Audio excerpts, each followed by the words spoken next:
Now reading the Confessions of Saint Augustine by of Hippo Saint Augustine, a public domain text. Book 1. Great art thou, O Lord, and greatly to be praised. Great is thy power, and thy wisdom infinite. And thee would man praise, man, but a particle of thy creation, man, that bears about him his mortality, the witness of his sin, the witness that thou resistest the proud, yet would man praise thee, he, but a particle of thy creation. Thou awakest us to delight in thy praise, for thou madest us for thyself, and our heart is restless until it repose in thee. Grant me, Lord, to know and understand which is first, to call on thee or to praise thee, and, again, to know thee or to call on thee. For who can call on thee, not knowing thee? For he that knoweth thee not may call on thee as other than thou art. Or is it rather that we call on thee that we may know thee? But how shall they call on him in whom they have not believed? Or how shall they believe without a preacher?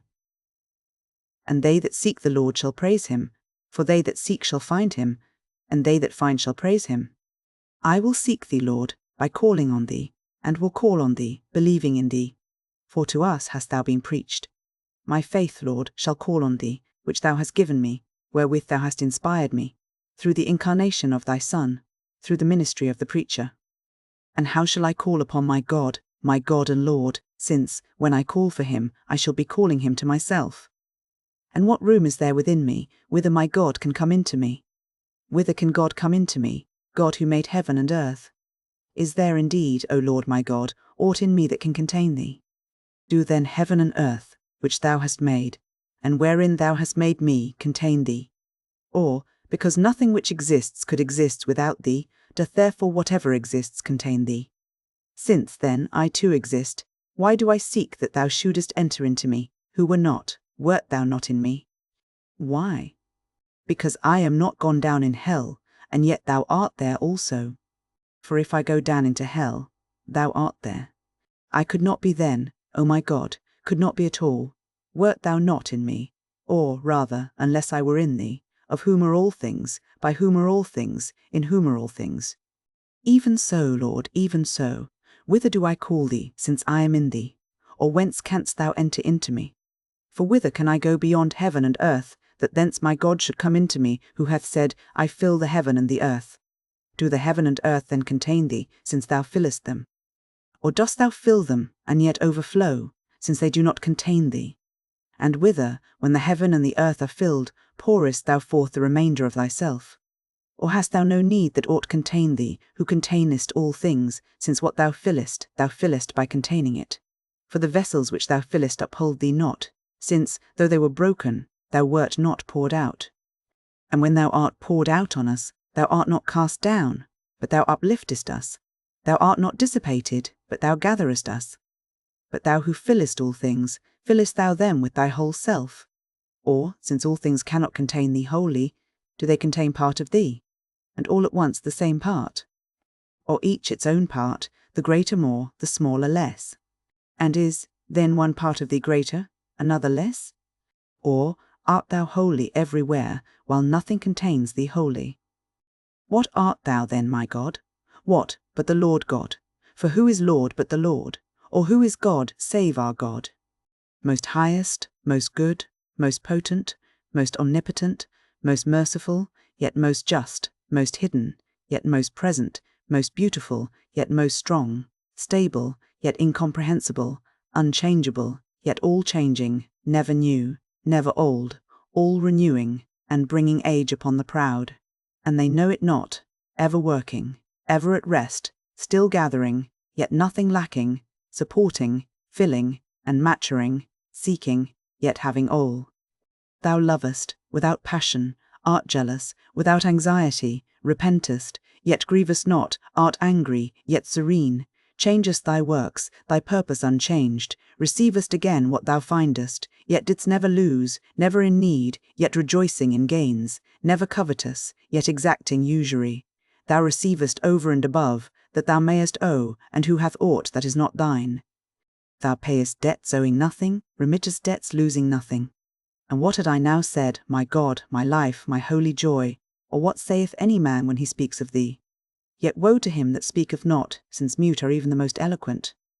Oh, that I might repose on thee! Oh, that thou wouldest enter into my heart and inebriate it, that I may forget my ills and embrace thee, my soul good. What art thou to me? In thy pity teach me to utter it. Or what am I to thee that thou demandest my love? And if I give it not, art wroth with me, and threatenest me with grievous woes. Is it then a slight woe to love thee not? Oh, for thy mercy's sake, tell me, O Lord my God, what thou art unto me. Say unto my soul, I am thy salvation. So speak, that I may hear. Behold, Lord, my heart is before thee, open thou the ears thereof, and say unto my soul, I am thy salvation. After this voice let me haste, and take hold on thee. Hide not thy face from me, let me die, lest I die, only let me see thy face. Narrow is the mansion of my soul, enlarge thou it, that thou mayest enter in. It is ruinous, repair thou it. It has that within which must offend thine eyes, I confess and know it. But who shall cleanse it? Or to whom should I cry, save thee? Lord, cleanse me from my secret faults, and spare thy servant from the power of the enemy. I believe, and therefore do I speak. Lord, thou knowest. Have I not confessed against myself my transgressions unto thee, and thou, my God, hast forgiven the iniquity of my heart? I contend not in judgment with thee, who art the truth. I fear to deceive myself, lest mine iniquity lie unto itself. Therefore I contend not in judgment with thee. For if thou, Lord, shouldest mark iniquities, O Lord, who shall abide it? Yet suffer me to speak unto thy mercy, me, dust and ashes. Yet suffer me to speak, since I speak to thy mercy, and not to scornful man. Thou too, perhaps, despisest me, yet wilt thou return and have compassion upon me. For what would I say, O Lord my God, but that I know not whence I came into this dying life, shall I call it, or living death? Then immediately did the comforts of thy compassion take me up, as I heard, for I remember it not, from the parents of my flesh, out of whose substance thou didst sometime fashion me. Thus they received me the comforts of woman's milk. For neither my mother nor my nurses stored their own breasts for me, but thou didst bestow the food of my infancy through them, according to thine ordinance, whereby thou distributest thy riches through the hidden springs of all things. Thou also gavest me to desire no more than thou gavest, and to my nurses willingly to give me what thou gavest them. For they, with a heaven-taught affection, willingly gave me what they abounded with from thee. For this, my good from them, was good for them. Nor indeed from them was it, but through them, for from thee, O God, are all good things, and from my God is all my health. This I since learned, thou, through these thy gifts, within me and without, proclaiming thyself unto me. For then I knew but to suck, to repose in what pleased, and cry at what offended my flesh, nothing more. Afterwards I began to smile, first in sleep, then waking, for so it was told me of myself, and I believed it, for we see the like in other infants, though of myself I remember it not. Thus, little by little, I became conscious where I was, and to have a wish to express my wishes to those who could content them. And I could not, for the wishes were within me, and they without, nor could they by any sense of theirs enter within my spirit. So I flung about at random limbs and voice, making the few signs I could, and such as I could, like, though in truth very little like, what I wished. And when I was not presently obeyed, my wishes being hurtful or unintelligible, then I was indignant with my elders for not submitting to me, with those owing me no service, for not serving me, and avenged myself on them by tears. Such have I learned infants to be from observing them, and that I was myself such, they, all unconscious, have shown me better than my nurses who knew it. And, lo, my infancy died long since, and I live.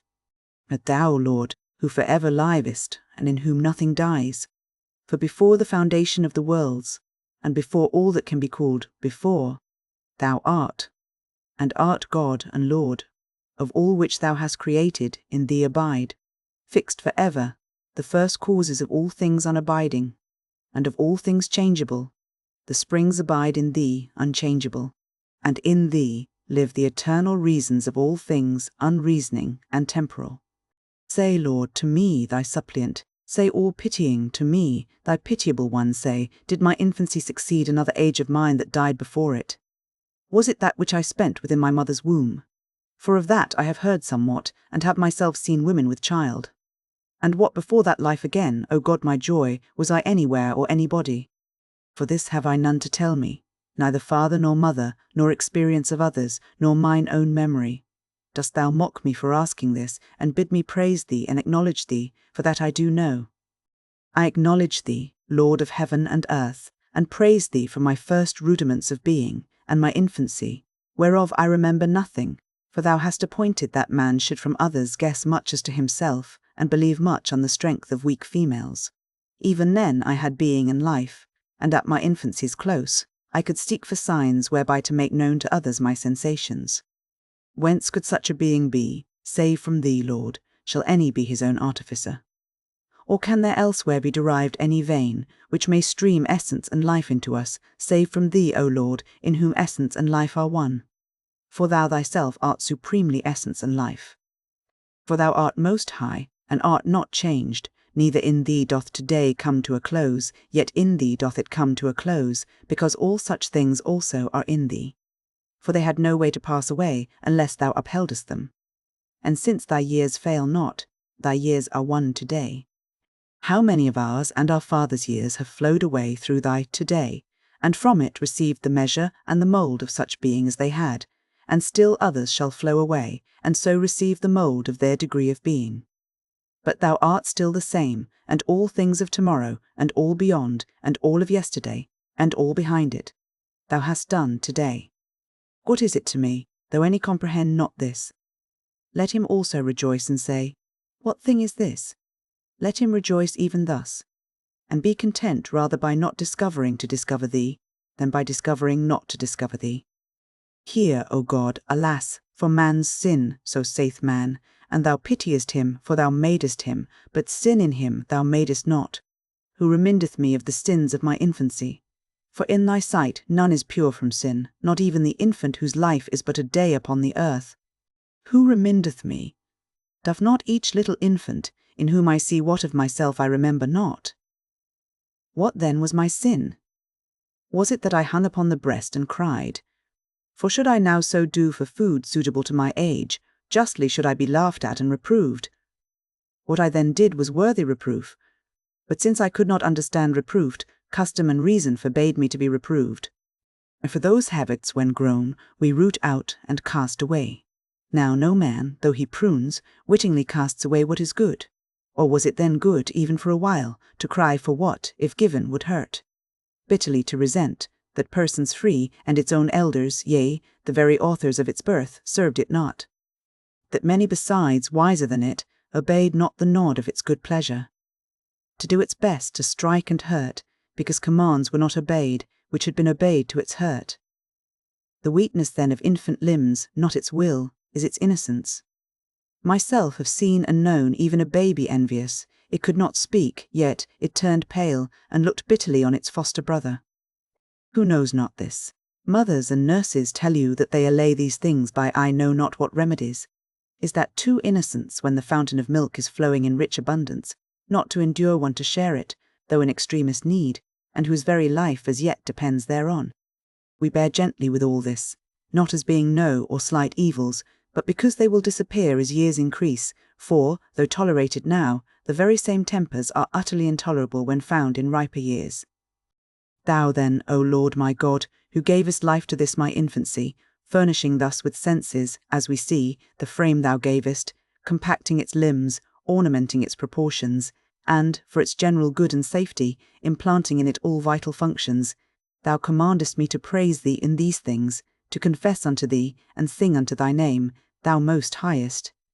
For thou art God, almighty and good, even hadst thou done naught, but only this, which none could do but thou, whose unity is the mould of all things, who out of thy own fairness makest all things fair, and orderest all things by thy law. This age then, Lord, whereof I have no remembrance, which I take on others' word, and guess from other infants that I have passed. True though the guess be, I am yet loath to count in this life of mine which I live in this world. For no less than that which I spent in my mother's womb, is it hid from me in the shadows of forgetfulness. But if I was shapen in iniquity, and in sin did my mother conceive me, where, I beseech thee, O my God, where, Lord, or when, was I thy servant guiltless. But lo, that period I pass by, and what have I now to do with that, of which I can recall no vestige? Passing hence from infancy, I came to boyhood, or rather it came to me, displacing infancy. Nor did that depart, for whither went it? And yet it was no more, for I was no longer a speechless infant, but a speaking boy. This I remember, and have since observed how I learned to speak. It was not that my elders taught me words, as, soon after, other learning, in any set method, but I, longing by cries and broken accents and various motions of my limbs to express my thoughts, that so I might have my will, and yet unable to express all I willed, or to whom I willed, did myself, by the understanding which thou, my God, gavest me, practice the sounds in my memory. When they named anything, and as they spoke turned towards it, I saw and remembered that they called what they would point out by the name they uttered, and that they meant this thing, and no other was playing from the motion of their body, the natural language, as it were, of all nations, expressed by the countenance, glances of the eye, gestures of the limbs, and tones of the voice, indicating the affections of the mind as it pursues, possesses, rejects, or shuns. And thus by constantly hearing words, as they occurred in various sentences, I collected gradually for what they stood, and having broken in my mouth to these signs, I thereby gave utterance to my will. Thus I exchanged with those about me these current signs of our wills, and so launched deeper into the stormy intercourse of human life, yet depending on parental authority and the beck of elders. O God, my God, what miseries and mockeries did I now experience, when obedience to my teachers was proposed to me, as proper in a boy, in order that in this world I might prosper and excel in tongue science, which should serve to the praise of men and to deceitful riches. Next I was put to school to get learning, in which I, poor wretch, knew not what use there was, and yet, if idle in learning, I was beaten. For this was judged right by our forefathers, and many, passing the same course before us, framed for us weary paths, through which we were fain to pass, multiplying toil and grief upon the sons of Adam. But Lord, we found that men called upon thee, and we learnt from them to think of thee, according to our powers, as of some great one, who, though hidden from our senses, couldest hear and help us. For so I began, as a boy, to pray to thee, my aid and refuge, and broke the fetters of my tongue to call on thee, praying thee, though small, yet with no small earnestness, that I might not be beaten at school. And when thou heardest me not thereby giving me over to folly, my elders, yea, my very parents, who yet wished me no ill, mocked my stripes, my then great and grievous ill. Is there, Lord, any of soul so great, and cleaving to thee with so intense affection, for a sort of stupidity will in a way do it? But is there any one who, from cleaving devoutly to thee, is endued with so great a spirit, that he can think as lightly of the racks and hooks and other torments, against which, throughout all lands, men call on thee with extreme dread, mocking at those by whom they are feared most bitterly, as our parents mocked the torments which we suffered in boyhood from our masters? For we feared not our torments less, nor prayed we less to thee to escape them, and yet we sinned in writing or reading or studying less than was exacted of us. For we wanted not, O Lord, memory or capacity, whereof thy will gave enough for our age, but our sole delight was play, and for this we were punished by those who yet themselves were doing the like. At elder folks idleness is called business, that of boys, being really the same, is punished by those elders, and none commiserates either boys or men. For will any of sound discretion approve of my being beaten as a boy, because, by playing a ball, I made less progress in studies which I was to learn, only that, as a man, I might play more unbeseemingly? And what else did he who beat me, who, if worsted in some trifling discussion with his fellow tutor, was more embittered and jealous than I, when beaten at ball by a play fellow? And yet I sinned herein, O Lord God, the creator and disposer of all things in nature, of sin the disposer only. O Lord my God, I sinned in transgressing the commands of my parents and those of my masters. For what they, with whatever motive, would have me learn, I might afterwards have put to good use.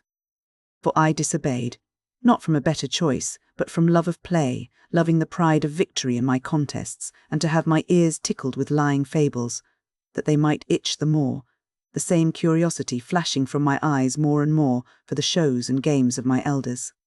Yet those who give these shows are in such esteem, that almost all wish the same for their children, and yet are very willing that they should be beaten, if those very games detain them from the studies, whereby they would have them attained to be the givers of them. Look with pity, Lord, on these things, and deliver us who call upon thee now. Deliver those too who call not on thee yet, that they may call on thee, and thou mayest deliver them. As a boy, then, I had already heard of an eternal life, promised us through the humility of the Lord our God, stooping to our pride, and even from the womb of my mother, who greatly hoped in thee, I was sealed with the mark of his cross, and salted with his salt.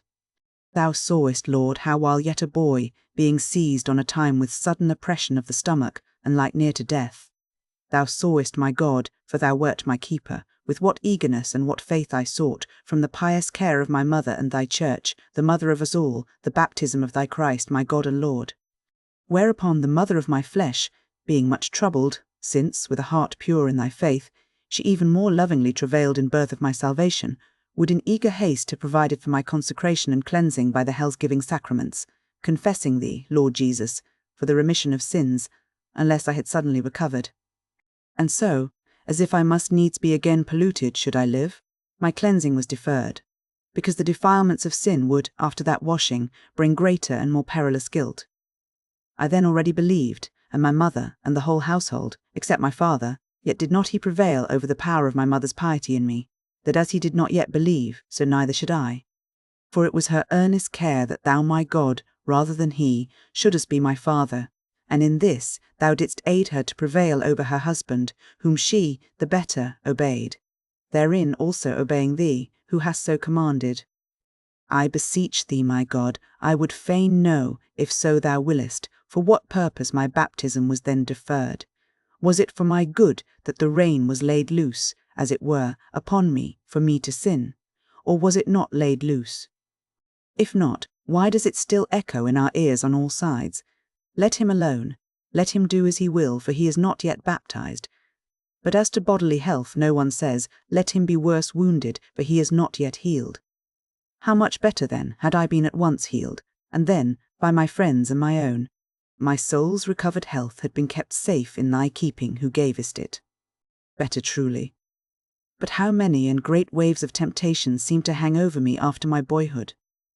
These my mother foresaw, and preferred to expose to them the clay whence I might afterwards be moulded, than the very cast, when made.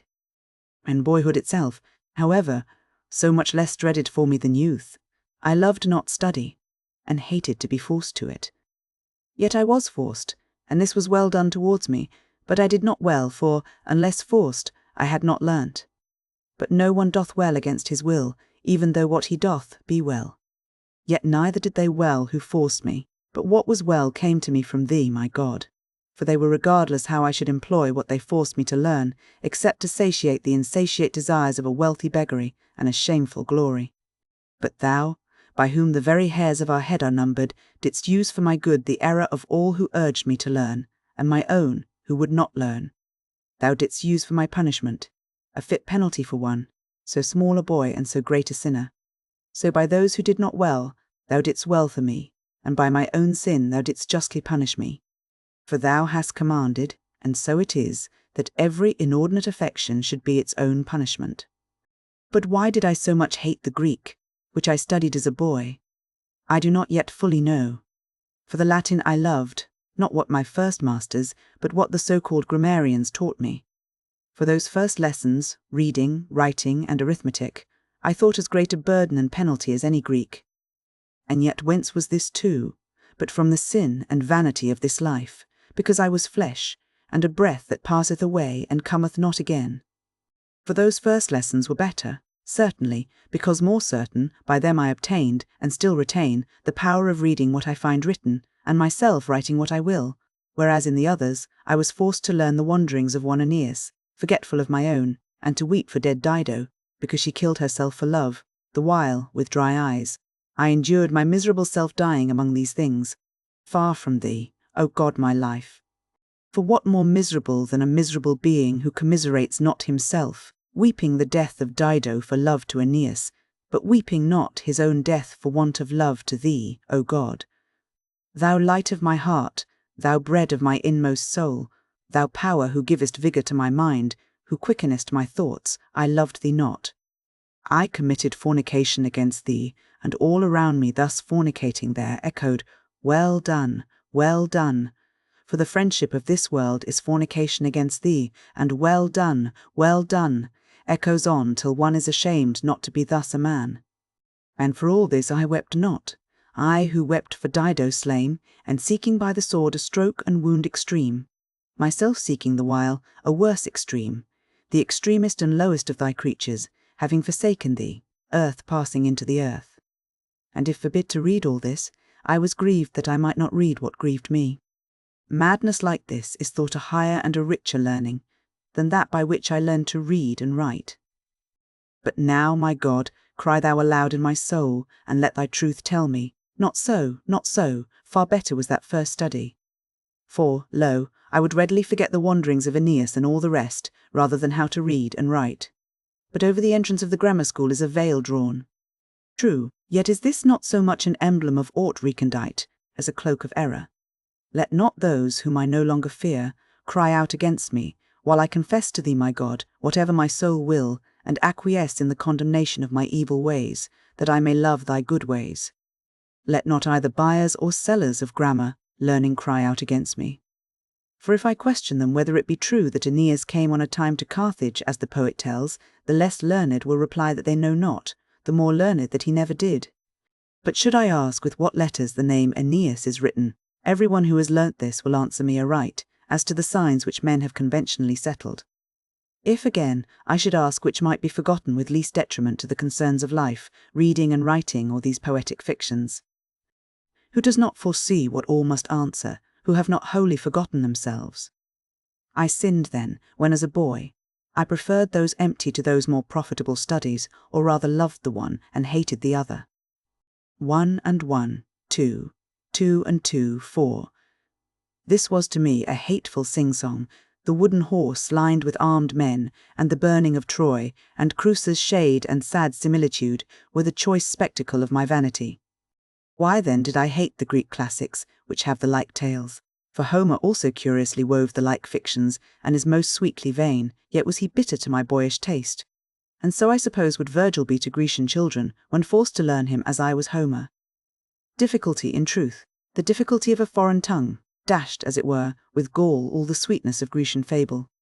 For not one word of it did I understand, and to make me understand, I was urged vehemently with cruel threats and punishments. Time was also, as an infant, I knew no Latin, but this I learned without fear or suffering, by mere observation, amid the caresses of my nursery and jests of friends, smiling and sportively encouraging me. This I learned without any pressure of punishment to urge me on, for my heart urged me to give birth to its conceptions, which I could only do by learning words not of those who taught, but of those who talked with me, in whose ears also I gave birth to the thoughts, whatever I conceived. No doubt then that a free curiosity has more force in our learning these things than a frightful enforcement. Only this enforcement restrains the rovings of that freedom through thy laws, O my God, thy laws, from the master's cane to the martyr's trials, being able to temper for us a wholesome bitter, recalling us to thyself from that deadly pleasure which lures us from thee.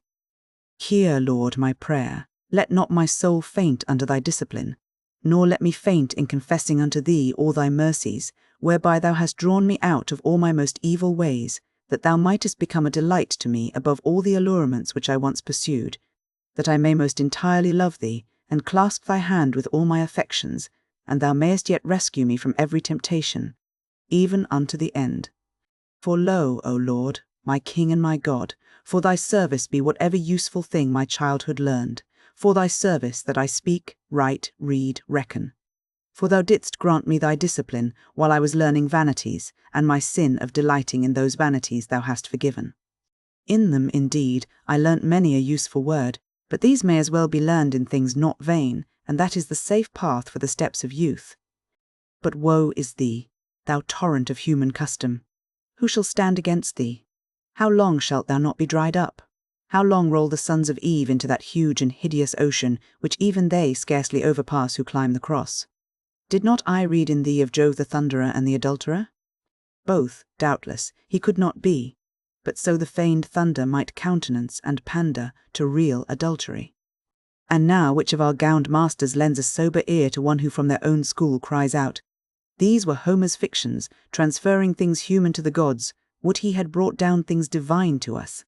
Yet more truly had he said, these are indeed his fictions, but attributing a divine nature to wicked men, that crimes might be no longer crimes. And whoso commits them might seem to imitate not abandoned men, but the celestial gods. And yet, thou hellish torrent, into thee are cast the sons of men with rich rewards, for compassing such learning, and a great solemnity is made of it, when this is going on in the forum, within sight of laws appointing a salary beside the scholar's payments. And thou lashest thy rocks and roarest. Hence words are learnt, hence eloquence. Most necessary to gain your ends, or maintain opinions. As if we should have never known such words as golden shower, lap, beguile, temples of the heavens, or others in that passage, unless Terence had brought a lewd youth upon the stage, setting up Jupiter as his example of seduction. Viewing a picture, where the tale was drawn, of Jove's descending in a golden shower to Danae's lap, a woman to beguile. And then mark how he excites himself to lust as by celestial authority, and what God? Great Jove, who shakes heaven's highest temples with his thunder, and I, poor mortal man, not do the same. I did it, and with all my heart I did it. Not one whit more easily are the words learnt for all this vileness, but by their means the vileness is committed with less shame. Not that I blame the words, being as it were choice and precious vessels, but that wine of error which is drunk to us in them by intoxicated teachers, and if we too drink not, we are beaten, and have no sober judge to whom we may appeal. Yet, O my God, in whose presence I now without hurt may remember this, all this unhappily I learnt willingly with great delight, and for this was pronounced a hopeful boy. Bear with me, my God, while I say somewhat of my wit, thy gift, and on what dotages I wasted it. For a task was set me, troublesome enough to my soul, upon terms of praise or shame, and fear of stripes, to speak the words of Juno, as she raged and mourned that she could not this Trojan prince from Latinum turn. Which words I had heard that Juno never uttered, but we were forced to go astray in the footsteps of these poetic fictions, and to say in prose much what he expressed in verse. And his speaking was most applauded, in whom the passions of rage and grief were most preeminent, and clothed in the most fitting language, maintaining the dignity of the character. What is it to me, O my true life, my God, that my declamation was applauded above so many of my own age and class? Is not all this smoke and wind? And was there nothing else whereon to exercise my wit and tongue? Thy praises, Lord, thy praises might have stayed the yet tender shoot of my heart by the prop of thy scriptures, so had it not trailed away amid these empty trifles, a defiled prey for the fowls of the air. For in more ways than one do men sacrifice to the rebellious angels. But what marvel that I was thus carried away to vanities, and went out from thy presence, O my God, when men were set before me as models, who, if in relating some action of theirs, in itself not ill, they committed some barbarism or solecism, being censured, were abashed, but when in rich and adorned and well-ordered discourse they related their own disordered life, being bepraised, they gloried. These things thou seest, Lord, and holdest thy peace, long-suffering, and plenteous in mercy and truth. Wilt thou hold thy peace for ever? And even now thou drawest out of this horrible gulf the soul that seeketh thee, that thirsteth for thy pleasures, whose heart saith unto thee, I have sought thy face, Lord, will I seek. For darkened affections is removal from thee, for it is not by our feet, or change of place, that men leave thee, or return unto thee. Or did that thy youngest son look out for horses, or chariots, or ships, fly with visible wings, or journey by the motion of his limbs, that he might in a far country waste in riotous living all thou gavest at his departure? A loving father, when thou gavest, and more loving unto him, when he returned empty. So then in lustful, that is, in darkened affections, is the true distance from thy face. Behold, O Lord God, yea, behold patiently, as thou art wont how carefully the sons of men observe the covenanted rules of letters and syllables received from those who spake before them, neglecting the eternal covenant of everlasting salvation received from thee. Insomuch that a teacher or learner of the hereditary laws of pronunciation will more offend men by speaking without the aspirate of a human being, in despite of the laws of grammar, than if he, a human being, hate a human being in despite of thine.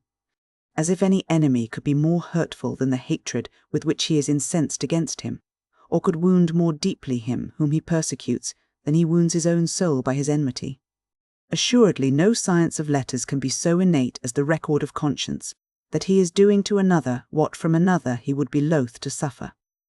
How deep are thy ways, O God, thou only great, that sittest silent on high, and by an unwearied law dispensing penal blindness to lawless desires. In quest of the fame of eloquence, a man standing before a human judge, surrounded by a human throng, declaiming against his enemy with fiercest hatred, will take heed most watchfully, lest, by an error of the tongue, he murder the word human being, but takes no heed, lest, through the fury of his spirit, he murder the real human being. This was the world at whose gate unhappy I lay in my boyhood, this the stage where I had feared more to commit a barbarism, than having committed one, to envy those who had not. These things I speak and confess to thee, my God, for which I had praise from them, whom I then thought it all virtue to please. For I saw not the abyss of vileness, wherein I was cast away from thine eyes. Before them what more foul than I was already, displeasing even such as myself, with innumerable lies deceiving my tutor, my masters, my parents from love of play, eagerness to see vain shows and restlessness to imitate them. Thefts also I committed, from my parents' cellar and table, enslaved by greediness, or that I might have to give to boys, who sold me their play, which all the while they liked no less than I. In this play, too, I often sought unfair conquests, conquered myself meanwhile by vain desire of preeminence. And what could I so ill endure, or, when I detected it, upbraided I so fiercely, as that I was doing to others? And for which, if, detected, I was upbraided, I chose rather to quarrel than to yield. And is this the innocence of boyhood? Not so, Lord, not so, I cry thy mercy, my God. For these very sins, as riper years succeed, these very sins are transferred from tutors and masters, from nuts and balls and sparrows, to magistrates and kings, to gold and manors and slaves, just as severer punishments displace the cane. It was the low stature then of childhood, which thou our King didst commend as an emblem of lowliness, when thou saidst, of such is the kingdom of heaven. Yet, Lord, to thee, the Creator and Governor of the universe, most excellent and most good, thanks were due to thee, our God, even hadst thou destined for me boyhood only. For even then I lived and felt, and had an implanted providence over my well-being, a trace of that mysterious unity whence I was derived. I guarded by the inward sense the entireness of my senses, and in these minute pursuits, and in my thoughts on things minute, I learnt to delight in truth. I hated to be deceived, had a vigorous memory, was gifted with speech, was soothed by friendship, avoided pain, baseness, ignorance. In so small a creature, what was not wonderful, not admirable, but all are gifts of my God. It was not I who gave them me, and good these are, and these together are myself. Good, then, is he that made me, and he is my good, and before him will I exult for every good which of a boy I had. For it was my sin, that not in him, but in his creatures, myself and others, I sought for pleasures, sublimities, truths, and so fell headlong into sorrows, confusions, errors. Thanks be to thee, my joy and my glory and my confidence, my God, thanks be to thee for thy gifts, but do thou preserve them to me. For so wilt thou preserve me, and those things shall be enlarged and perfected which thou hast given me, and I myself shall be with thee, since even to be thou hast given me. Book 2. I will now call to mind my past foulness, and the carnal corruptions of my soul, not because I love them, but that I may love thee, O my God. For love of thy love I do it, reviewing my most wicked ways in the very bitterness of my remembrance, that thou mayest grow sweet unto me. Thou sweetness never failing, thou blissful and assured sweetness, and gathering me again out of that my dissipation, wherein I was torn piecemeal, while turned from thee, the one good, I lost myself among a multiplicity of things. For I even burnt in my youth heretofore to be satiated in things below, and I dared to grow wild again, with these various and shadowy loves my beauty consumed away, and I stank in thine eyes, pleasing myself, and desirous to please in the eyes of men. And what was it that I delighted in, but to love, and be loved? But I kept not the measure of love, of mind to mind, friendship's bright boundary, but out of the muddy concupiscence of the flesh, and the bubblings of youth, mists fumed up which beclouded and overcast my heart, that I could not discern the clear brightness of love from the fog of lustfulness. Both did confusedly boil in me, and hurried my unstayed youth over the precipice of unholy desires, and sunk me in a gulf of flagitiousnesses. Thy wrath had gathered over me, and I knew it not. I was grown deaf by the clanking of the chain of my mortality, the punishment of the pride of my soul, and I strayed further from thee, and thou lettest me alone, and I was tossed about, and wasted, and dissipated, and I boiled over in my fornications, and thou heldest thy peace, O thou my tardy joy. Thou then heldest thy peace, and I wandered further and further from thee into more and more fruitless seed plots of sorrows, with a proud dejectedness and a restless weariness. Oh, that someone had then attempered my disorder, and turned to account the fleeting beauties of these, the extreme points of thy creation. I had put a bound to their pleasurableness, that so the tides of my youth might have cast themselves upon the marriage shore, if they could not be calmed, and kept within the object of a family, as thy law prescribes, O Lord, who this way formest the offspring of this our death, being able with a gentle hand to blunt the thorns which were excluded from thy paradise. For thy omnipotency is not far from us, even when we be far from thee. Else ought I more watchfully to have heeded the voice from the clouds. Nevertheless, such shall have trouble in the flesh, but I spare you. And it is good for a man not to touch a woman. And he that is unmarried thinketh of the things of the Lord, how he may please the Lord, but he that is married careth for the things of this world, how he may please his wife. To these words I should have listened more attentively, and being severed for the kingdom of heaven's sake, had more happily awaited thy embraces. But I, poor wretch, foamed like a troubled sea, following the rushing of my own tide, forsaking thee, and exceeded all thy limits, yet I escaped not thy scourges. For what mortal can? For thou wert ever with me mercifully rigorous, and besprinkling with most bitter alloy all my unlawful pleasures, that I might seek pleasures without alloy. But where to find such, I could not discover, save in thee, O Lord, who teachest by sorrow, and woundest us, to heal, and killest us, lest we die from thee. Where was I, and how far was I exiled from the delights of thy house, in that 16th year of the age of my flesh, when the madness of lust, to which human shamelessness giveth free license, though unlicensed by thy laws, took the rule over me, and I resigned myself wholly to it. My friends meanwhile took no care by marriage to save my fall. Their only care was that I should learn to speak excellently, and be a persuasive orator. For that year were my studies intermitted, whilst after my return from Medora, a neighbour city, whither I had journeyed to learn grammar and rhetoric, the expenses for a further journey to Carthage were being provided for me, and that rather by the resolution than the means of my father, who was but a poor freeman of Thagaste. To whom tell I this? Not to thee, my God, but before thee to mine own kind, even to that small portion of mankind as may light upon these writings of mine. And to what purpose? That whosoever reads this may think out of what depths we are to cry unto thee. For what is nearer to thine ears than a confessing heart, and a life of faith? Who did not extol my father, for that beyond the ability of his means, he would furnish his son with all necessaries for a far journey for his study's sake, for many far abler citizens did no such thing for their children. But yet this same father had no concern how I grew towards thee, or how chaste I were, so that I were but copious in speech, however barren I were to thy culture. O God, who art the only true and good Lord of thy field, my heart.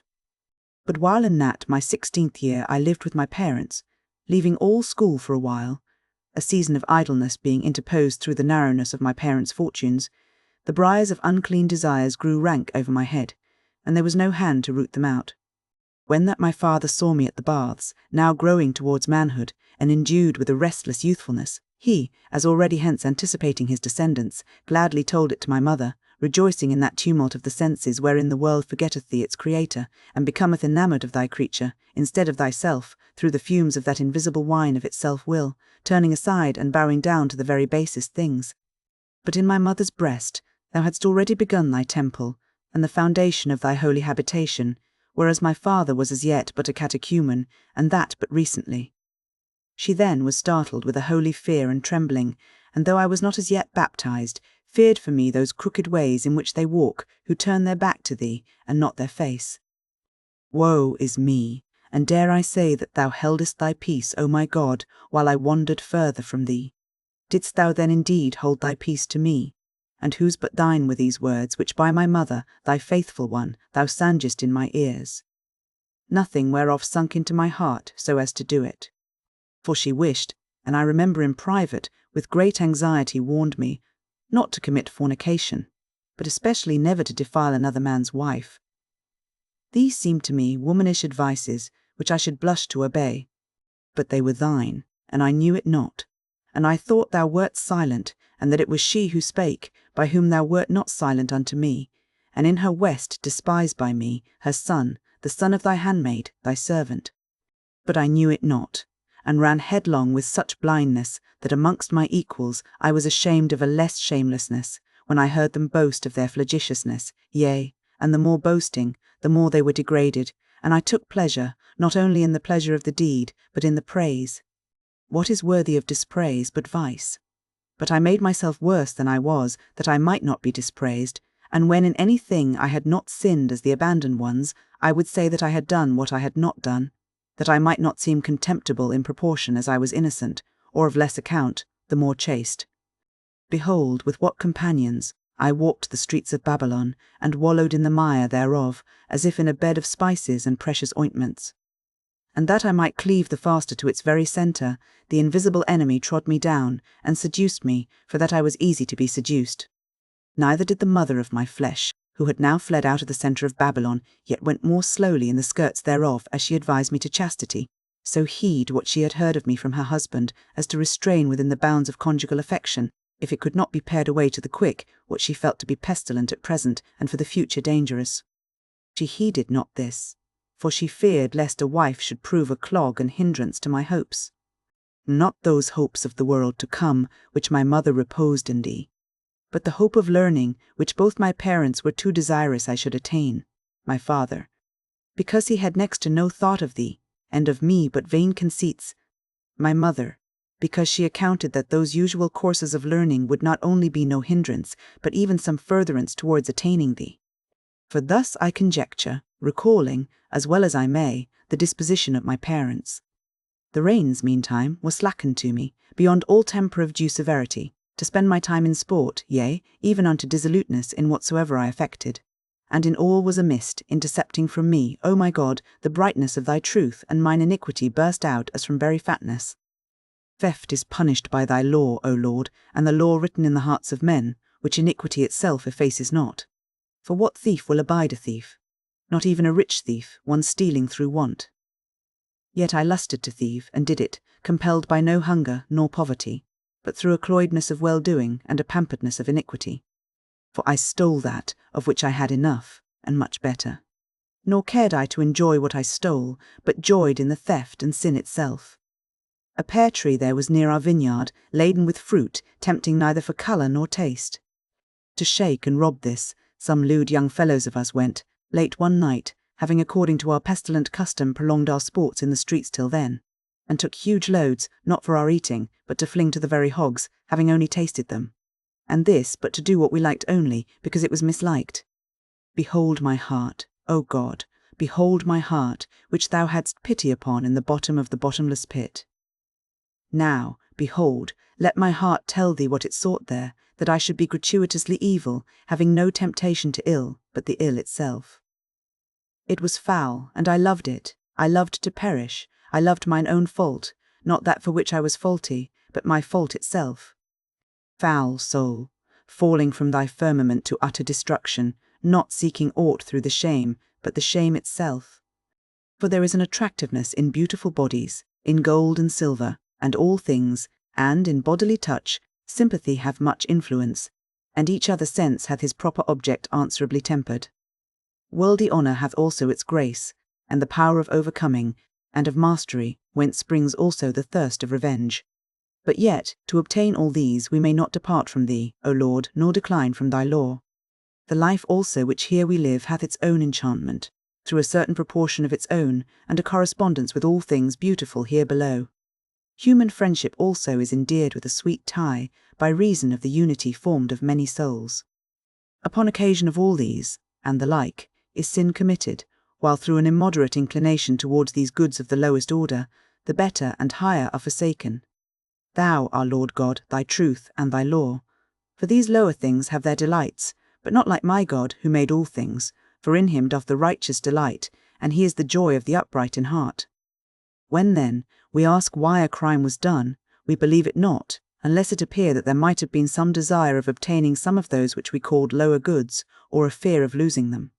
For they are beautiful and comely, although compared with those higher and beatific goods, they be abject and low. A man hath murdered another. Why?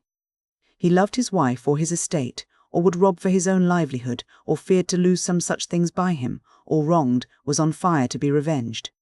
Would any commit murder upon no cause, delighted simply in murdering? Who would believe it? For, as for that furious and savage man, of whom it is said that he was gratuitously evil and cruel, yet is the cause assigned, lest, saith he, through idleness hand or heart should grow inactive. And to what end?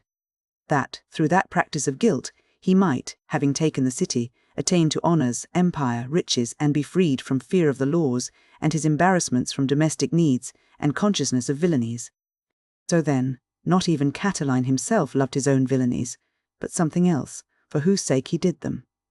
What then did wretched I so love in thee, thou theft of mine, thou deed of darkness, in that 16th year of my age? Lovely thou wert not, because thou wert theft. But art thou anything, that thus I speak to thee?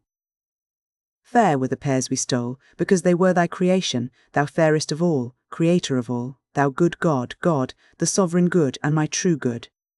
Fair were those pears, but not them did my wretched soul desire, for I had store of better, and those I gathered, only that I might steal. For, when gathered, I flung them away, my only feast therein being my own sin, which I was pleased to enjoy. For if aught of those pears came within my mouth, what sweetened it was the sin. And now, O Lord my God, I inquire what in that theft delighted me, and behold it hath no loveliness. I mean not such loveliness as in justice and wisdom, nor such as is in the mind and memory, and senses, and animal life of man, nor yet as the stars are glorious and beautiful in their orbs, or the earth, or sea, full of embryo life, replacing by its birth that which decayeth, nay, nor even that false and shadowy beauty which belongeth to deceiving vices. For so doth pride imitate exaltedness, whereas thou alone art God exalted over all. Ambition, what seeks it but honours and glory? Whereas thou alone art to be honoured above all, and glorious for evermore. The cruelty of the great would fain be feared, but who is to be feared but God alone, out of whose power what can be wrested or withdrawn? When, or where, or whither, or by whom? The tendernesses of the wanton would fain be counted love, yet is nothing more tender than thy charity, nor is aught loved more healthfully than that thy truth, bright and beautiful above all. Curiosity makes semblance of a desire of knowledge, whereas thou supremely knowest all. Yea, ignorance and foolishness itself is cloaked under the name of simplicity and uninjuriousness, because nothing is found more single than thee, and what less injurious, since they are his own works which injure the sinner. Yea, sloth would fain be at rest, but what stable rest besides the Lord?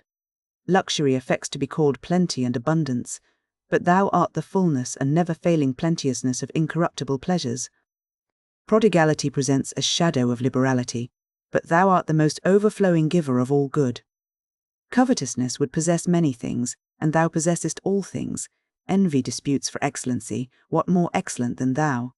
Anger seeks revenge, who revenges more justly than thou? Fear startles at things unwanted and sudden, which endangers things beloved, and takes forethought for their safety. But to thee what unwanted or sudden, or who separateth from thee what thou lovest, or where but with thee is unshaken safety? Grief pines away for things lost, the delight of its desires, because it would have nothing taken from it, as nothing can from thee. Thus doth the soul commit fornication, when she turns from thee, seeking without thee what she findeth not pure and untainted, till she returns to thee. Thus all pervertedly imitate thee, who remove far from thee, and lift themselves up against thee.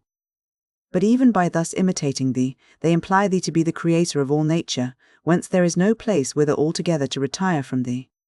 What then did I love in that theft? And wherein did I even corruptly and pervertedly imitate my Lord? Did I wish even by stealth to do contrary to thy law, because by power I could not, so that being a prisoner, I might mimic a maimed liberty by doing with impunity things unpermitted me, a darkened likeness of thy omnipotency? Behold thy servant, fleeing from his Lord and obtaining a shadow. O rottenness, O monstrousness of life, and depth of death! Could I like what I might not, only because I might not? What shall I render unto the Lord, that, whilst my memory recalls these things, my soul is not affrighted at them? I will love thee, O Lord, and thank thee, and confess unto thy name, because thou hast forgiven me these so great and heinous deeds of mine. To thy grace I ascribe it, and to thy mercy, that thou hast melted away my sins as it were ice. To thy grace I ascribe also whatsoever I have not done of evil, for what might I not have done, who even loved a sin for its own sake? Yea, all I confess to have been forgiven me, both what evils I committed by my own wilfulness, and what by thy guidance I committed not. What man is he, who, weighing his own infirmity, dares to ascribe his purity and innocency to his own strength, that so he should love thee the less, as if he had less needed thy mercy, whereby thou remittest sins to those that turn to thee? For whosoever, called by thee, followed thy voice, and avoided those things which he reads me recalling and confessing of myself, let him not scorn me, who being sick, was cured by that physician, through whose aid it was that he was not, or rather was less, sick, and for this let him love thee as much, yea, and more. Since by whom he sees me to have been recovered from such deep consumption of sin, by him he sees himself to have been from the like consumption of sin preserved. What fruit had I then, wretched man, in those things, of the remembrance whereof I am now ashamed? Especially in that theft which I loved for the theft's sake, and it too was nothing, and therefore the more miserable I, who loved it. Yet alone I have not done it. Such was I then, I remember, alone I had never done it. I loved then in it also the company of the accomplices, with whom I did it. I did not then love nothing else but the theft, yea, rather I did love nothing else, for that circumstance of the company was also nothing. What is, in truth, who can teach me, save he that enlighteneth my heart, and discovereth its dark corners? What is it which hath come into my mind to inquire and discuss and consider? For had I then loved the pears I stole, and wished to enjoy them, I might have done it alone, had the bare commission of the theft sufficed to attain my pleasure, nor needed I have inflamed the itching of my desires by the excitement of accomplices.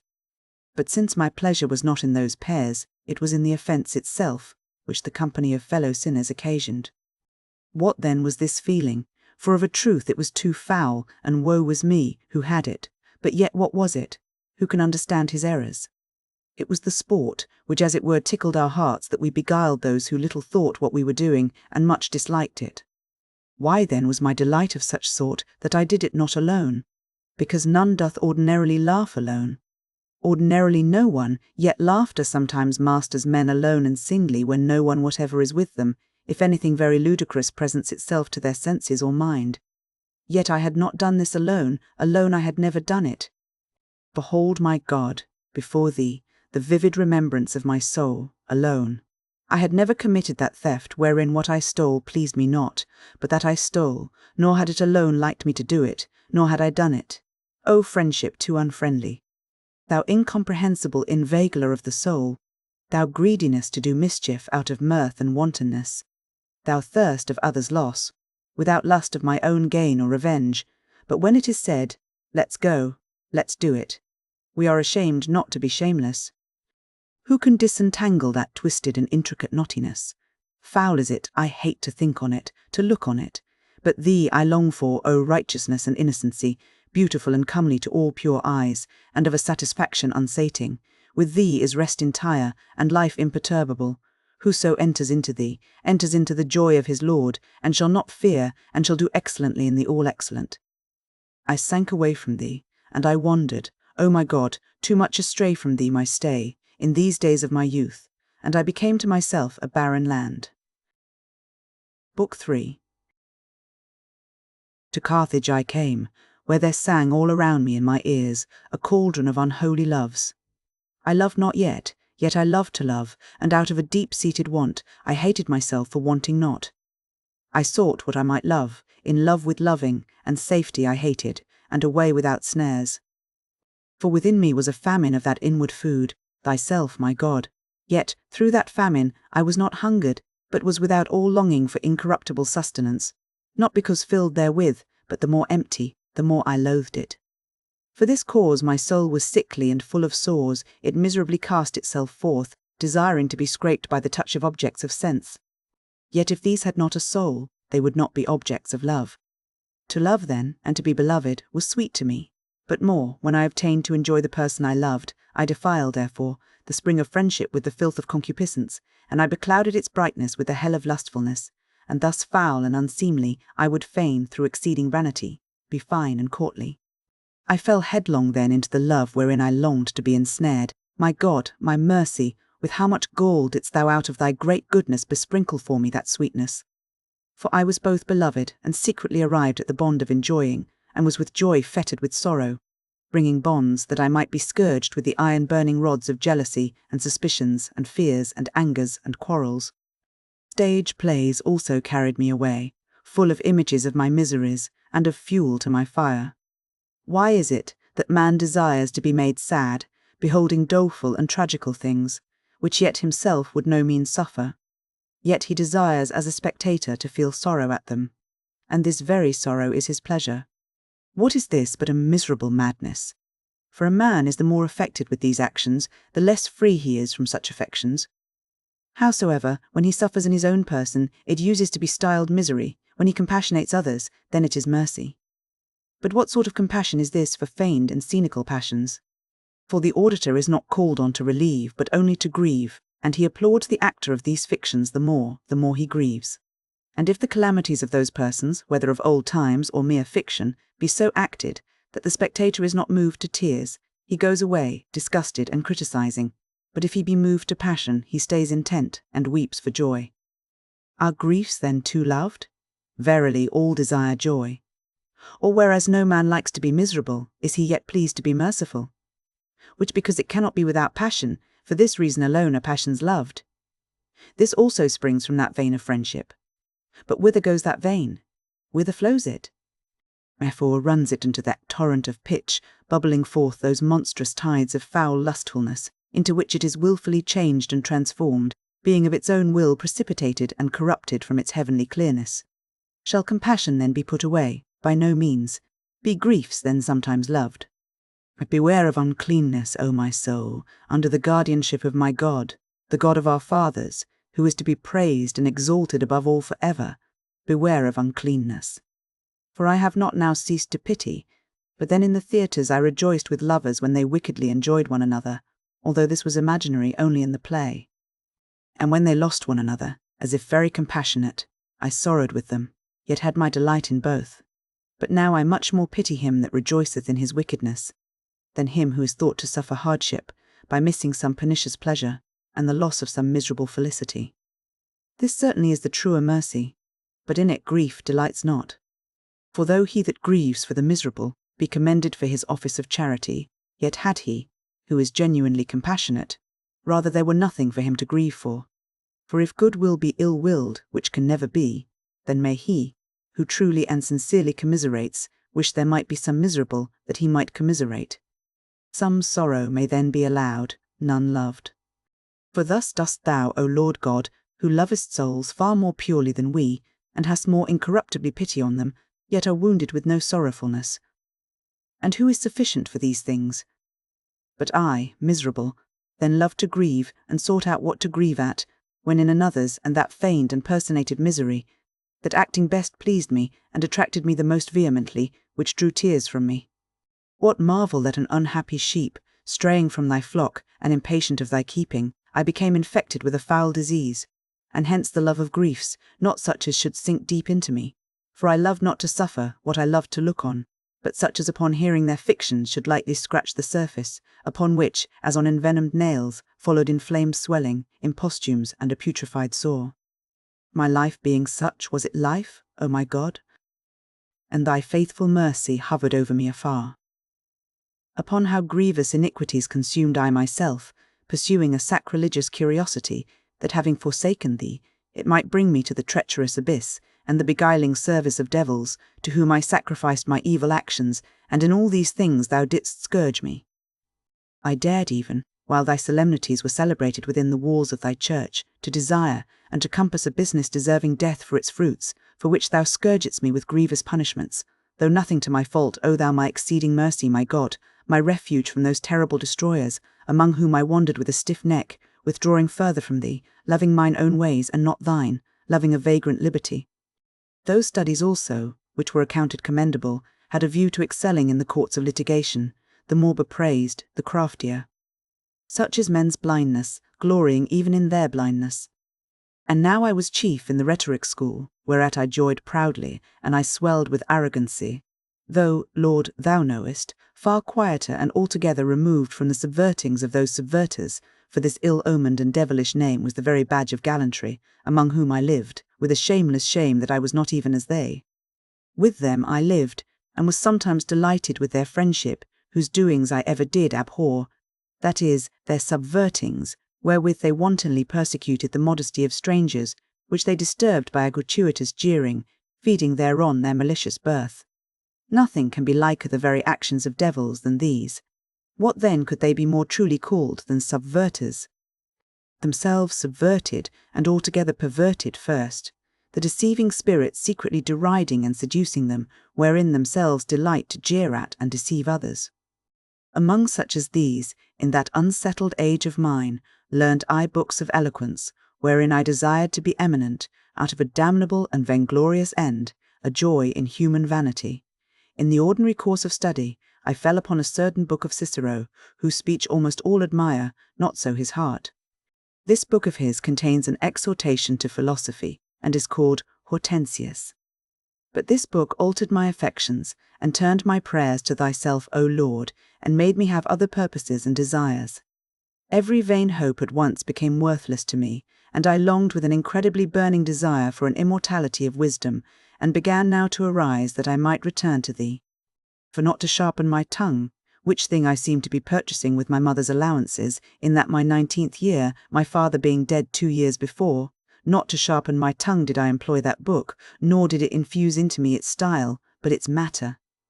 How did I burn then, my God, how did I burn to remount from earthly things to thee, nor knew I what thou wouldest do with me, for with thee is wisdom. But the love of wisdom is in Greek called philosophy, with which that book inflamed me. Some there be that seduce through philosophy, under a great and smooth and honourable name colouring and disguising their own errors, and almost all who in that and former ages were such, are in that book censured and set forth. There also is made plain that wholesome advice of thy Spirit, by thy good and devout servant, beware lest any man spoil you through philosophy and vain deceit, after the tradition of men, after the rudiments of the world, and not after Christ. For in him dwelleth all the fullness of the Godhead bodily. And since at that time, thou, O light of my heart, knowest, apostolic scripture was not known to me, I was delighted with that exhortation, so far only, that I was thereby strongly roused, and kindled, and inflamed to love, and seek, and obtain, and hold, and embrace, not this or that sect, but wisdom itself whatever it were, and this alone checked me thus unkindled, that the name of Christ was not in it. For this name, according to thy mercy, O Lord, this name of my Saviour thy Son, had my tender heart, even with my mother's milk, devoutly drunk in and deeply treasured, and whatsoever was without that name, though never so learned, polished, or true, took not entire hold of me.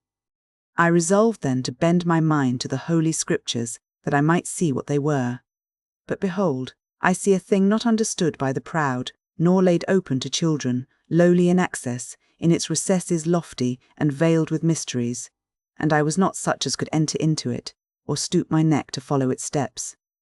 For not as I now speak, did I feel when I turned to those Scriptures, but they seemed to me unworthy to be compared to the stateliness of Tully, for my swelling pride shrunk from their lowliness, nor could my sharp wit pierce the interior thereof.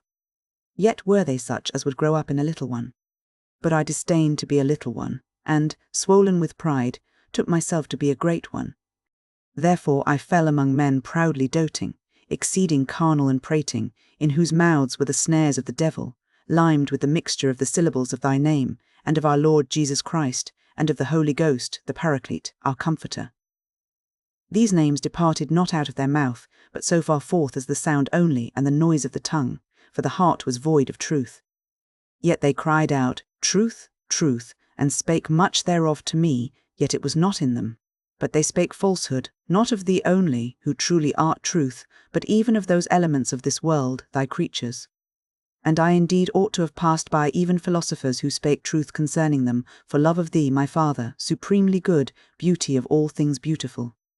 O truth, truth, how inwardly did even then the marrow of my soul pant after thee, when they often and diversely, and in many and huge books, echoed of thee to me, though it was but an echo. And these were the dishes wherein to me, hungering after thee, they, instead of thee, served up the sun and moon, beautiful works of thine, but yet thy works not thyself, no, nor thy first works. For thy spiritual works are before these corporeal works, celestial though they be, and shining. But I hungered and thirsted not even after those first works of thine, but after thee, thyself, the truth, in whom is no variableness, neither shadow of turning, yet they still set before me in those dishes glittering fantasies, than which better were it to love this very sun, which is real to our sight at least, than those fantasies which by our eyes deceive our mind. Yet because I thought them to be thee, I fed thereon, not eagerly, for thou didst not in them taste to me as thou art, for thou west not these emptinesses, nor was I nourished by them, but exhausted rather. Food in sleep shows very like our food awake, yet are not those asleep nourished by it, for they are asleep. But those were not even any way like to thee, as thou hast now spoken to me, for those were corporeal fantasies, false bodies, than which these true bodies, celestial or terrestrial, which with our fleshly sight we behold, are far more certain. These things the beasts and birds discern as well as we, and they are more certain than when we fancy them. And again, we do with more certainty fancy them, than by them conjecture other vaster and infinite bodies which have no being. Such empty husks was I then fed on, and was not fed. But thou, my soul's love, in looking for whom I fail, that I may become strong, art neither those bodies which we see, though in heaven, nor those which we see not there, for thou hast created them, nor dost thou account them among the chiefest of thy works.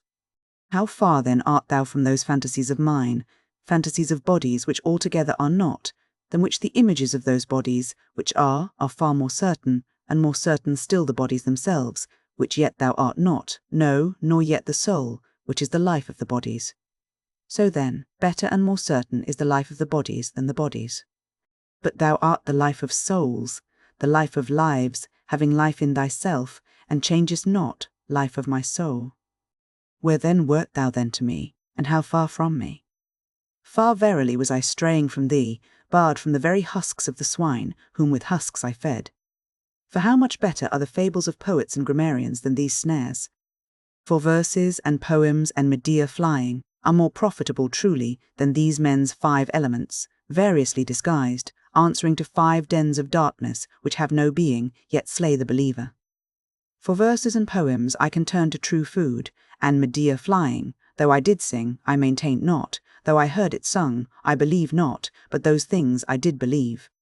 Woe, woe, by what steps was I brought down to the depths of hell, toiling and turmoiling through want of truth, since I sought after thee, my God, to thee I confess it, who hadst mercy on me, not as yet confessing, not according to the understanding of the mind, wherein thou willedst that I should excel the beasts, but according to the sense of the flesh. But thou wert more inward to me than my most inward part, and higher than my highest. I lighted upon that bold woman, simple and knoweth nothing, shadowed out in Solomon, sitting at the door and saying, Eat ye bread of secrecies willingly, and drink ye stolen waters which are sweet. She seduced me, because she found my soul dwelling abroad in the eye of my flesh, and ruminating on such food as through it I had devoured. For other than this, that which really is I knew not, and was, as it were through sharpness of wit, persuaded to assent to foolish deceivers, when they asked me, Whence is evil? Is God bounded by a bodily shape, and has hairs and nails? Are they to be esteemed righteous who had many wives at once, and did kill men, and sacrifice living creatures? At which I, in my ignorance, was much troubled, and departing from the truth, seemed to myself to be making towards it, because as yet I knew not that evil was nothing but a privation of good, until at last a thing ceases altogether to be, which how should I see, the sight of whose eyes reached only to bodies, and of my mind to a phantasm. And I knew not God to be a spirit, not one who hath parts extended in length and breadth, or whose being was bulk, for every bulk is less in a part than in the whole, and if it be infinite, it must be less in such part as is defined by a certain space than in its infinitude, and so is not wholly everywhere a spirit as God. And what that should be in us, by which we were like to God, and might be rightly said to be after the image of God, I was altogether ignorant. Nor knew I that true inward righteousness, which judgeth not according to custom, but out of the most rightful law of God Almighty, whereby the ways of places and times were disposed according to those times and places, itself meantime being the same always and everywhere, not one thing in one place, and another in another, according to which Abraham and Isaac and Jacob and Moses and David were righteous, and all those commended by the mouth of God, but were judged unrighteous by silly men, judging out of man's judgment, and measuring by their own petty habits the moral habits of the whole human race. As if in an armoury, one ignorant what were adapted to each part should cover his head with greaves, or seek to be shod with a helmet, and complain that they fitted not, or as if on a day when business is publicly stopped in the afternoon, one were angered at not being allowed to keep open shop, because he had been in the forenoon. Or when in one house he observeth some servant take a thing in his hand, which the butler is not suffered to meddle with, or something permitted out of doors, which is forbidden in the dining room, and should be angry, that in one house and one family the same thing is not allotted everywhere, and to all. Even such are they who are fretted to hear something to have been lawful for righteous men formerly, which now is not, or that God, for certain temporal respects, commanded them one thing, and these another, obeying both the same righteousness, whereas they see, in one man and one day and one house, different things to be fit for different members, and a thing formerly lawful, after a certain time not so, in one corner permitted or commanded, but in another rightly forbidden and punished. Is justice therefore various or mutable? No, but the times, over which it presides, flow not evenly, because they are times. But men whose days are few upon the earth, for that by their senses they cannot harmonize the causes of things in former ages and other nations, which they had not experience of, with these which they have experience of, whereas in one and the same body, day or family, they easily see what is fitting for each member, and season, part, and person. To the one they take exceptions, to the other they submit. These things I then knew not, nor observed. They struck my sight on all sides, and I saw them not. I indited verses, in which I might not place every foot everywhere, but differently in different metres, nor even in any one metre the selfsame foot in all places. Yet the art itself, by which I indited, had not different principles for these different cases, but comprised all in one. Still I saw not how that righteousness, which good and holy men obeyed, did far more excellently and sublimely contain in one all those things which God commanded, and in no part varied, although in varying times it prescribed not everything at once, but apportioned and enjoined what was fit for each.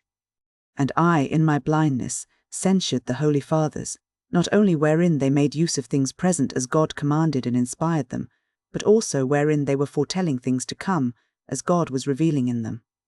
Can it, at any time or place, be unjust to love God with all his heart, with all his soul, and with all his mind, and his neighbour as himself? Therefore are those foul offences which be against nature, to be everywhere and at all times detested and punished, such as were those of the men of Sodom, which should all nations commit. They should all stand guilty of the same crime, by the law of God, which hath not so made men that they should so abuse one another. For even that intercourse, which should be between God and us, is violated, when that same nature, of which he is author, is polluted by perversity of lust. But those actions which are offences against the customs of men are to be avoided according to the customs severally prevailing, so that a thing agreed upon, and confirmed, by custom or law of any city or nation, may not be violated at the lawless pleasure of any, whether native or foreigner.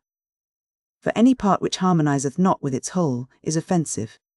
But when God commands a thing to be done, against the customs or compact of any people, though it were never by them done heretofore, it is to be done, and if intermitted, it is to be restored, and if never ordained, is now to be ordained. For lawful if it be for a king, in the state which he reigns over, to command that which no one before him, nor he himself heretofore had commanded, and to obey him, cannot be against the common weal of the state, nay, it were against it if he were not obeyed. For to obey princes is a general compact of human society. How much more unhesitatingly ought we to obey God, in all which he commands, the ruler of all his creatures? For as among the powers in man's society, the greater authority is obeyed in preference to the lesser, so must God above all. So in acts of violence, where there is a wish to hurt, whether by reproach or injury, and these either for revenge, as one enemy against another, or for some profit belonging to another, as the robber to the traveller, or to avoid some evil, as towards one who is feared, or through envy, as one less fortunate to one more so, or one well thriven in anything, to him whose being on a par with himself he fears or grieves at, or for the mere pleasure at another's pain, as spectators of gladiators, or deriders and mockers of others. These be the heads of iniquity which spring from the lust of the flesh, of the eye, or of rule, either singly, or two combined, or all together, and so do men live ill against the 3 and 7, that psaltery of 10 strings, thy 10 commandments, O God, most high and most sweet. But what foul offences can there be against thee, who canst not be defiled? Or what acts of violence against thee, who canst not be harmed? But thou avengest what men commit against themselves, seeing also when they sin against thee, they do wickedly against their own souls, and iniquity gives itself the lie, by corrupting and perverting their nature, which thou hast created and ordained, or by an immoderate use of things allowed, or in burning in things unallowed, to that use which is against nature, or are found guilty, raging with heart and tongue against thee, kicking against the pricks, or when, bursting the pale of human society, they boldly joy in self-willed combinations or divisions, according as they have any object to gain or subject of offence. And these things are done when thou art forsaken, O fountain of life, who art the only and true creator and governor of the universe, and by a self-willed pride any one false thing is selected therefrom and loved. So then by a humble devoutness we return to thee, and thou cleansest us from our evil habits, and art merciful to their sins who confess, and hearest the groaning of the prisoner, and loosest us from the chains which we made for ourselves, if we lift not up against thee the horns of an unreal liberty, suffering the loss of all, through covetousness of more, by loving more our own private good than thee, the good of all. Amidst these offences of foulness and violence, and so many iniquities, are sins of men, who are on the whole making proficiency, which by those that judge rightly are, after the rule of perfection, discommended, yet the persons commended, upon hope of future fruit, as in the green blade of growing corn. And there are some, resembling offences of foulness or violence, which yet are no sins, because they offend neither thee, our Lord God, nor human society, when, namely, things fitting for a given period are obtained for the service of life, and we know not whether out of a lust of having, or when things are, for the sake of correction, by constituted authority punished, and we know not whether, out of a lust of hurting. Many an action then, which in men's sight is disapproved, is by thy testimony approved, and many, by men praised, are, thou being witness, condemned. Because the show of the action, and the mind of the doer, and the unknown exigency of the period, severally vary. But when thou on a sudden commandest an unwanted and unthought of thing, yea, although thou hast sometime forbidden it, and still for the time hidest the reason of thy command, and it be against the ordinance of some society of men, who doubts but it is to be done, seeing that society of men is just which serves thee. But blessed are they who know thy commands, for all things were done by thy servants, either to show forth something needful for the present, or to foreshow things to come. These things I, being ignorant of, scoffed at those thy holy servants and prophets. And what gained I by scoffing at them, but to be scoffed at by thee, being insensibly and step by step drawn on to those follies, as to believe that a fig tree wept when it was plucked, and the tree, its mother, shed milky tears? Which fig notwithstanding, plucked by some others, not his own guilt, had some Manichaean saint eaten, and mingled with his bowels, he should breathe out of it angels. Yea, there shall burst forth particles of divinity, at every moan or groan in his prayer, which particles of the most high and true God had remained bound in that fig, unless they had been set at liberty by the teeth or belly of some elect saint. And I, miserable, believed that more mercy was to be shown to the fruits of the earth than men, for whom they were created. For if any one an hungered, not a Manichaean, should ask for any, that morsel would seem as it were condemned to capital punishment, which should be given him. And thou sentest thine hand from above, and drewest my soul out of that profound darkness, my mother, thy faithful one, weeping to thee for me, more than mothers weep the bodily deaths of their children. For she, by that faith and spirit which she had from thee, discerned the death wherein I lay. And thou heardest her, O Lord, thou heardest her, and despised not her tears, when streaming down, They watered the ground under her eyes in every place where she prayed. Yea, thou heardest her. For whence was that dream whereby thou comfortedst her, so that she allowed me to live with her, and to eat at the same table in the house, which she had begun to shrink from, abhorring and detesting the blasphemies of my error? For she saw herself standing on a certain wooden rule, and a shining youth coming towards her, cheerful and smiling upon her, herself grieving and overwhelmed with grief. But he, having, in order to instruct, as is their wont not to be instructed, inquired of her the causes of her grief and daily tears, and she answering that she was bewailing my perdition, he bade her rest contented, and told her to look and observe that where she was there was I also. And when she looked, she saw me standing by her in the same rule. Whence was this, but that thine ears were towards her heart? O thou good omnipotent, who so carest for every one of us, as if thou caredst for him only, and so for all, as if they were but one. Whence was this also, that when she had told me this vision, and I would fain bend it to mean that she rather should not despair of being one day what I was, she presently, without any hesitation, replies, No, for it was not told me that, where he, there thou also, but where thou there he also.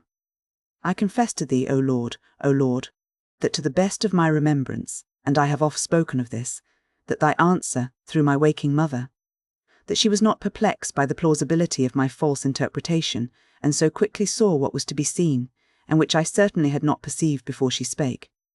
Even then moved me more than the dream itself, by which a joy to the holy woman, to be fulfilled so long after, was to the best by the Purbly, for the consolation of her present anguish so long before foresignified.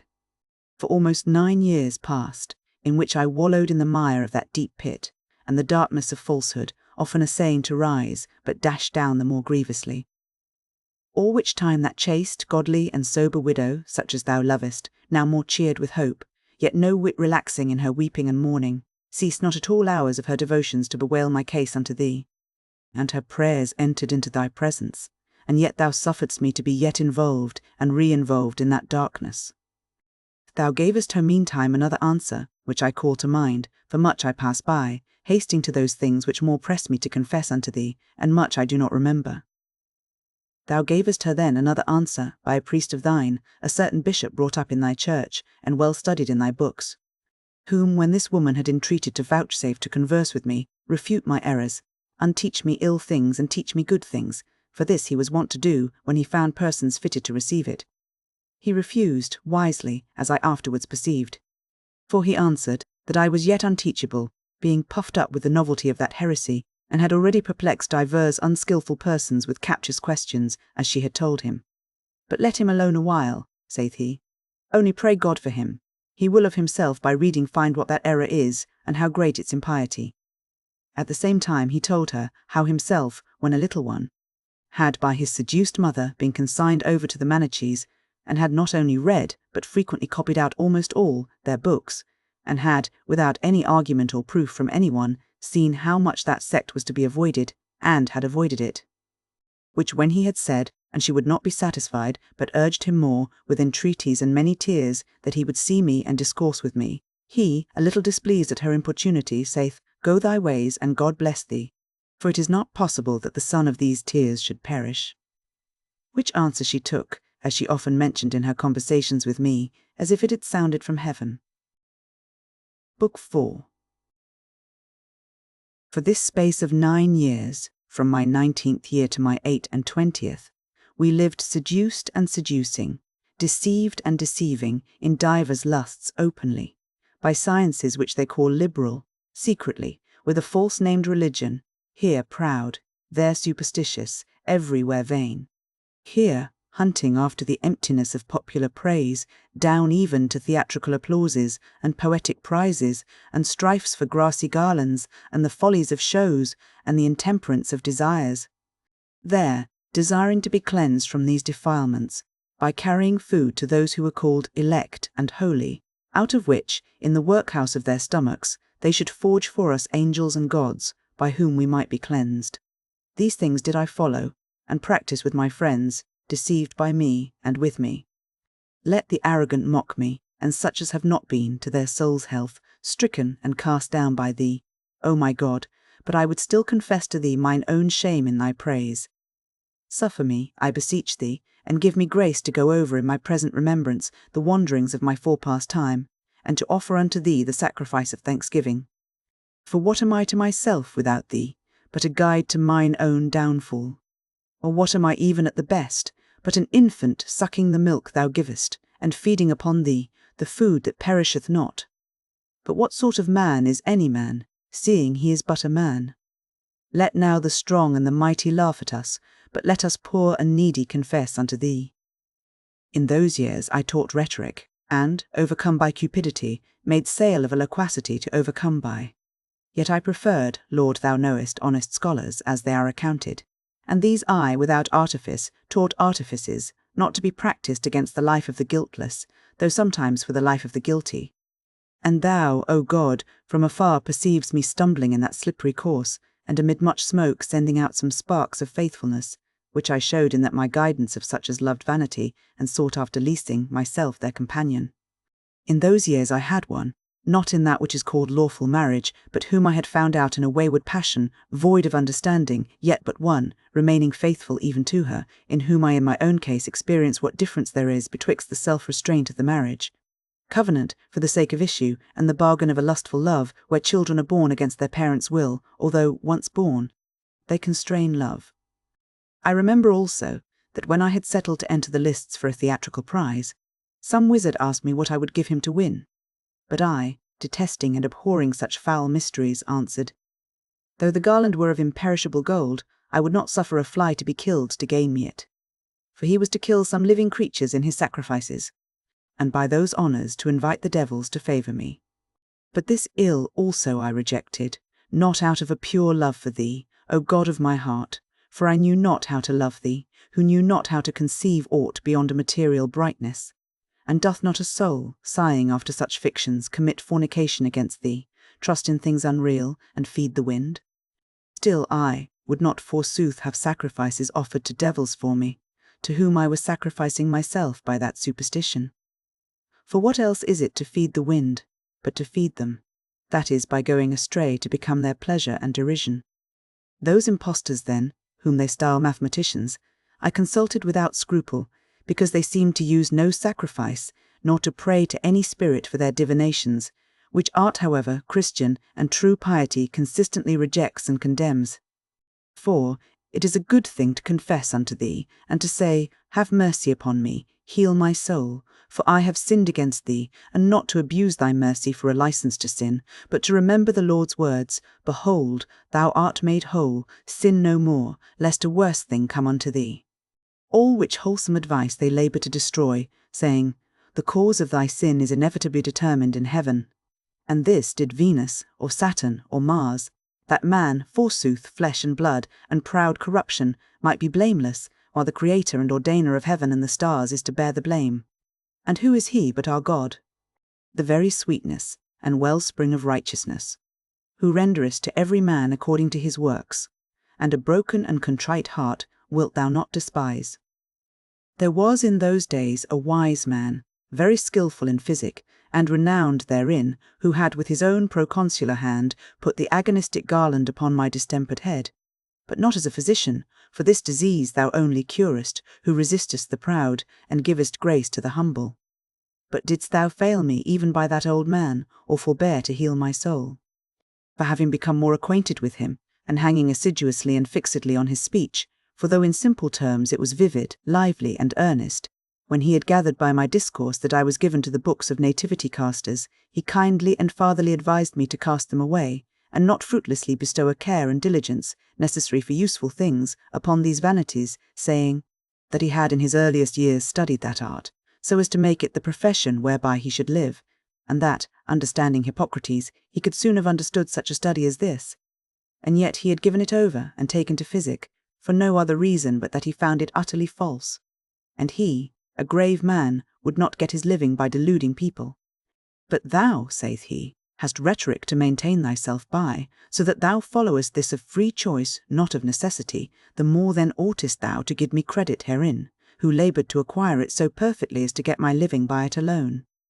Of whom when I had demanded, how then could many true things be foretold by it, he answered me, as he could, that the force of chance, diffused throughout the whole order of things, brought this about.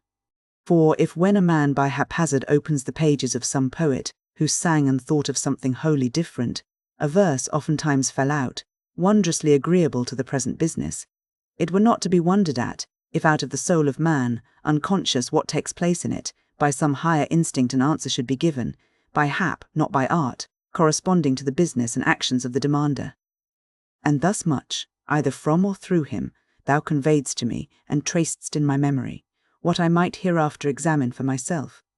But at that time neither he nor my dearest Nebridius, a youth singularly good and of a holy fear, who derided the whole body of divination, could persuade me to cast it aside, the authority of the authors swaying me yet more, and as yet I had found no certain proof, such as I sought, whereby it might without all doubt appear, that what had been truly foretold by those consulted was the result of haphazard, not of the art of the stargazers. In those years when I first began to teach rhetoric in my native town, I had made one my friend, but too dear to me, from a community of pursuits of mine own age, and, as myself, in the first opening flower of youth. He had grown up of a child with me, and we had been both schoolfellows and playfellows. But he was not yet my friend as afterwards, nor even then, as true friendship is, for true it cannot be, unless in such as thou cementest together, cleaving unto thee, by that love which is shed abroad in our hearts by the Holy Ghost, which is given unto us. Yet was it but too sweet, ripened by the warmth of kindred studies, for from the true faith, which he as a youth had not soundly and thoroughly imbibed, I had warped him also to those superstitious and pernicious fables, for which my mother bewailed me. With me he now arread in mind, nor could my soul be without him. But behold, thou wert close on the steps of thy fugitives, at once God of vengeance and fountain of mercies, turning us to thyself by wonderful means. Thou tookest that man out of this life, when he had scarce filled up 1 whole year of my friendship, sweet to me above all sweetness of that my life. Who can recount all thy praises, which he hath felt in his one self? What didst thou then, my God, and how unsearchable is the abyss of thy judgments? For long, sore sick of a fever, he lay senseless in a death sweat, and his recovery being despaired of, he was baptized, unknowing, myself meanwhile little regarding, and presuming that his soul would retain rather what it had received of me, not what was wrought on his unconscious body. But it proved far otherwise, for he was refreshed and restored.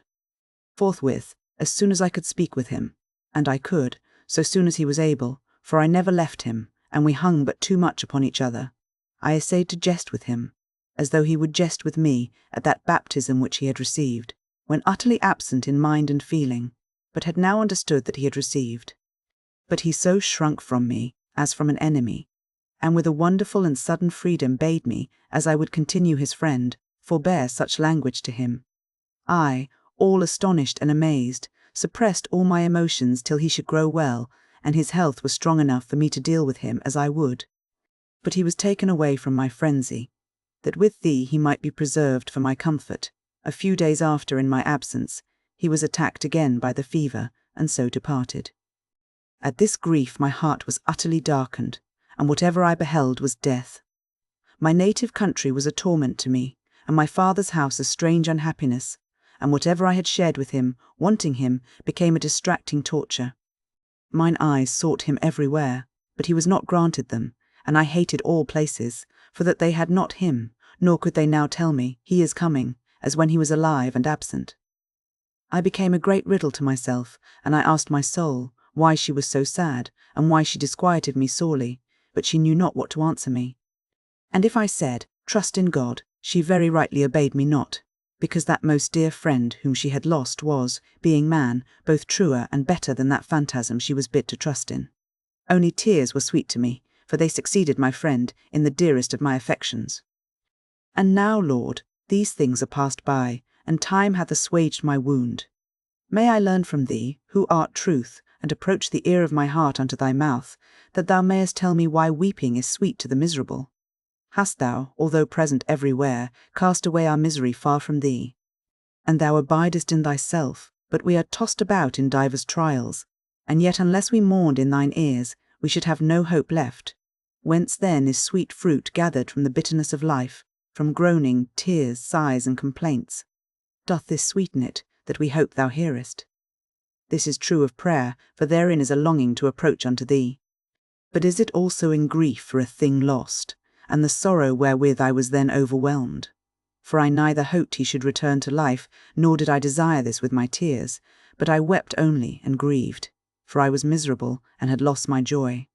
Or is weeping indeed a bitter thing, and for very loathing of the things which we before enjoyed, does it then, when we shrink from them, please us? But what speak I of these things?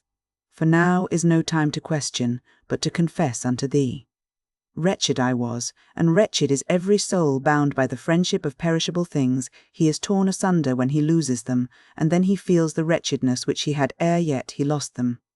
So was it then with me. I wept most bitterly, and found my repose in bitterness. Thus was I wretched, and that wretched life I held dearer than my friend. For though I would willingly have changed it, yet was I more unwilling to part with it than with him. Yea, I know not whether I would have parted with it even for him, as is related, if not feigned, of Pylades and Orestes, that they would gladly have died for each other altogether, not to live together being to them worse than death. But in me there had arisen some unexplained feeling, too contrary to this, for at once I loathed exceedingly to live and feared to die. I suppose, the more I loved him, the more did I hate, and fear, as a most cruel enemy, death, which had bereaved me of him. And I imagined it would speedily make an end of all men, since it had power over him. Thus was it with me, I remember. Behold my heart, O my God, behold and see into me, for well I remember it, O my hope, who cleansest me from the impurity of such affections, directing mine eyes towards thee, and plucking my feet out of the snare. For I wondered that others subject to death did live, since he whom I loved, as if he should never die, was dead. And I wondered yet more that myself, who was to him a second self, could live, he being dead. Well said one of his friend, thou half of my soul, for I felt that my soul and his soul were one soul in two bodies, and therefore was my life a horror to me, because I would not live halved, and therefore perchance I feared to die, lest he whom I had much loved should die wholly. O madness, which knowest not how to love men, like men! O foolish man that I then was, enduring impatiently the lot of man! I fretted then, sighed, wept, was distracted, had neither rest nor counsel, for I bore about a shattered and bleeding soul, impatient of being borne by me, yet where to repose it I found not. Not in calm groves, not in games and music, nor in fragrant spots, nor in curious banquetings, nor in the pleasures of the bed and the couch, nor, finally, in books or poesy, found it repose. All things looked ghastly. Yea, the very light, whatsoever was not what he was revolting and hateful, except groaning and tears. For in those alone found I a little refreshment. But when my soul was withdrawn from them, a huge load of misery weighed me down. To thee, O Lord, it ought to have been raised, for thee to lighten, I knew it, but neither could nor would, the more since, when I thought of thee, thou wert not to me any solid or substantial thing. For thou wert not thyself but a mere phantom, and my error was my God. If I offered to discharge my load thereon that it might rest, it glided through the void, and came rushing down again on me, and I had remained to myself a hapless spot, where I could neither be nor be from thence. For whither should my heart flee from my heart? Whither should I flee from myself? Whither not follow myself? And yet I fled out of my country, for so should mine eyes less look for him, where they were not wont to see him. And thus from Thagaste I came to Carthage. Times lose no time, nor do they roll idly by. Through our senses they work strange operations on the mind. Behold, they went and came day by day, and by coming and going introduced into my mind other imaginations and other remembrances, and little by little patched me up again with my old kind of delights, unto which that my sorrow gave way. And yet there succeeded, not indeed other griefs, yet the causes of other griefs. For whence had that former grief so easily reached my very inmost soul, but that I had poured out my soul upon the dust, in loving one that must die, as if he would never die? For what restored and refreshed me chiefly was the solaces of other friends, with whom I did love, what instead of thee I loved, and this was a great fable and protracted lie, by whose adulterous stimulus our soul, which lay itching in our ears, was being defiled. But that fable would not die to me, so oft as any of my friends died.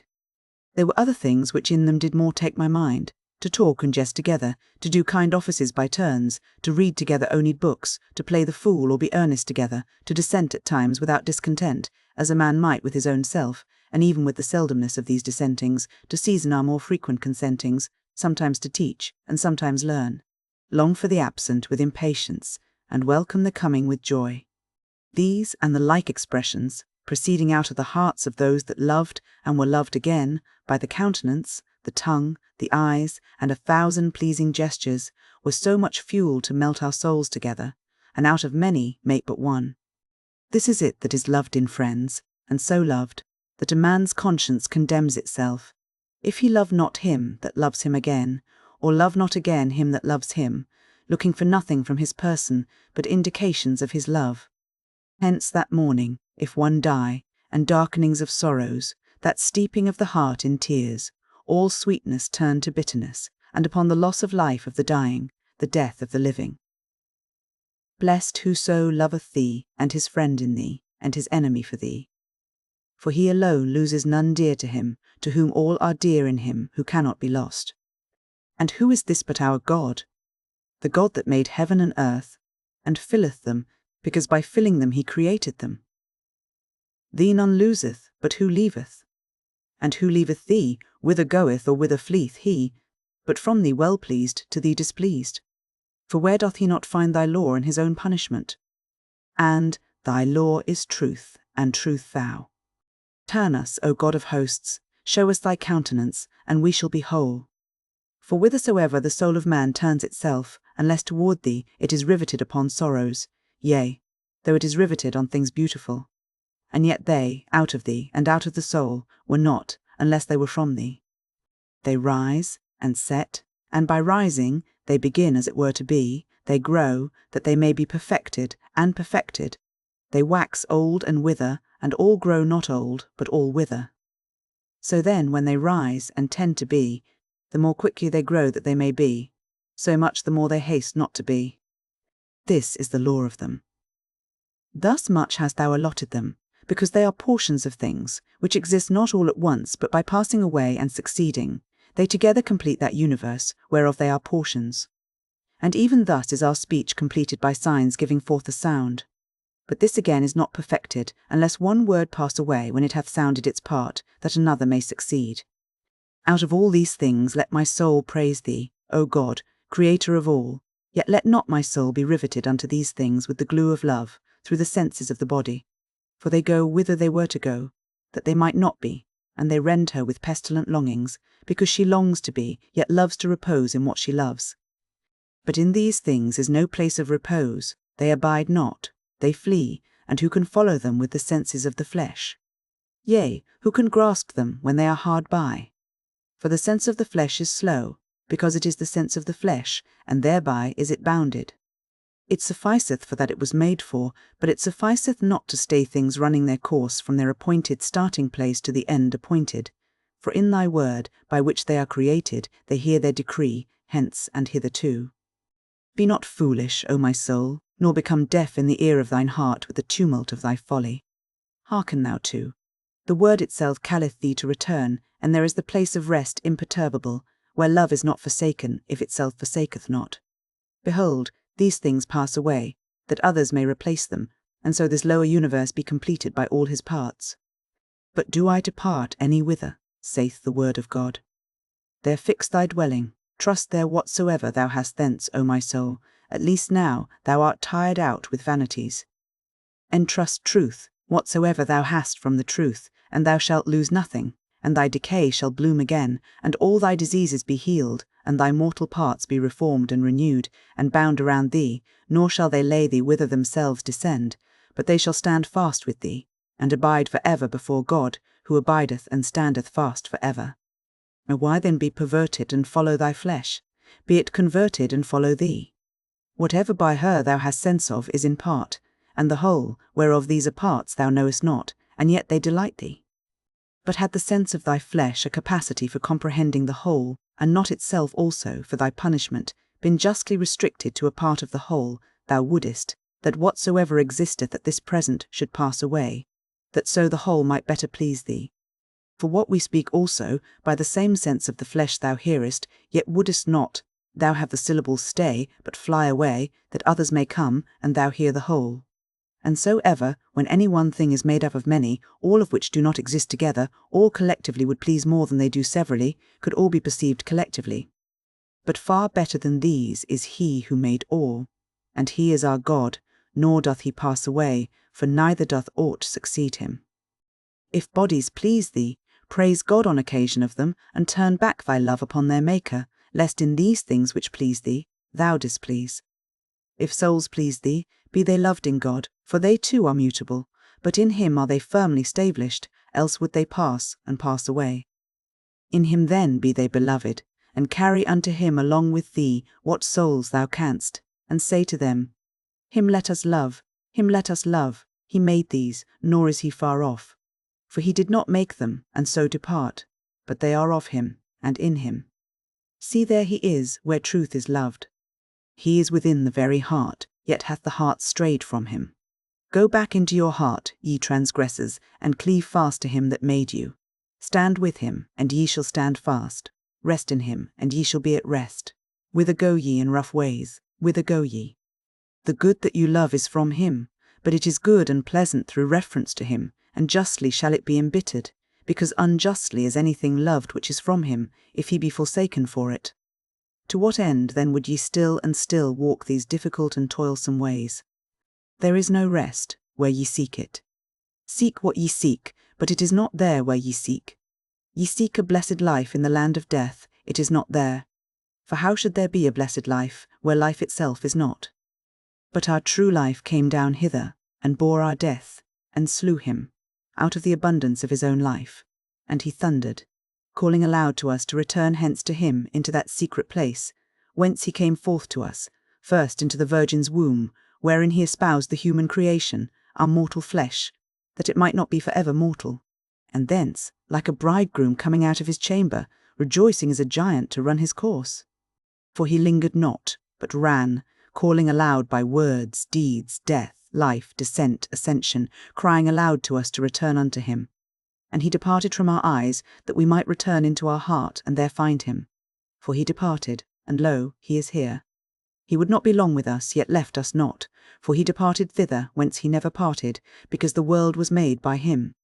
And in this world he was, and into this world he came to save sinners, unto whom my soul confesseth, and he healeth it, for it hath sinned against him. O ye sons of men, how long so slow of heart? Even now, after the descent of life to you, will ye not ascend and live? But whither ascend ye, when ye are on high, and set your mouth against the heavens? Descend, that ye may ascend, and ascend to God. For ye have fallen, by ascending against him.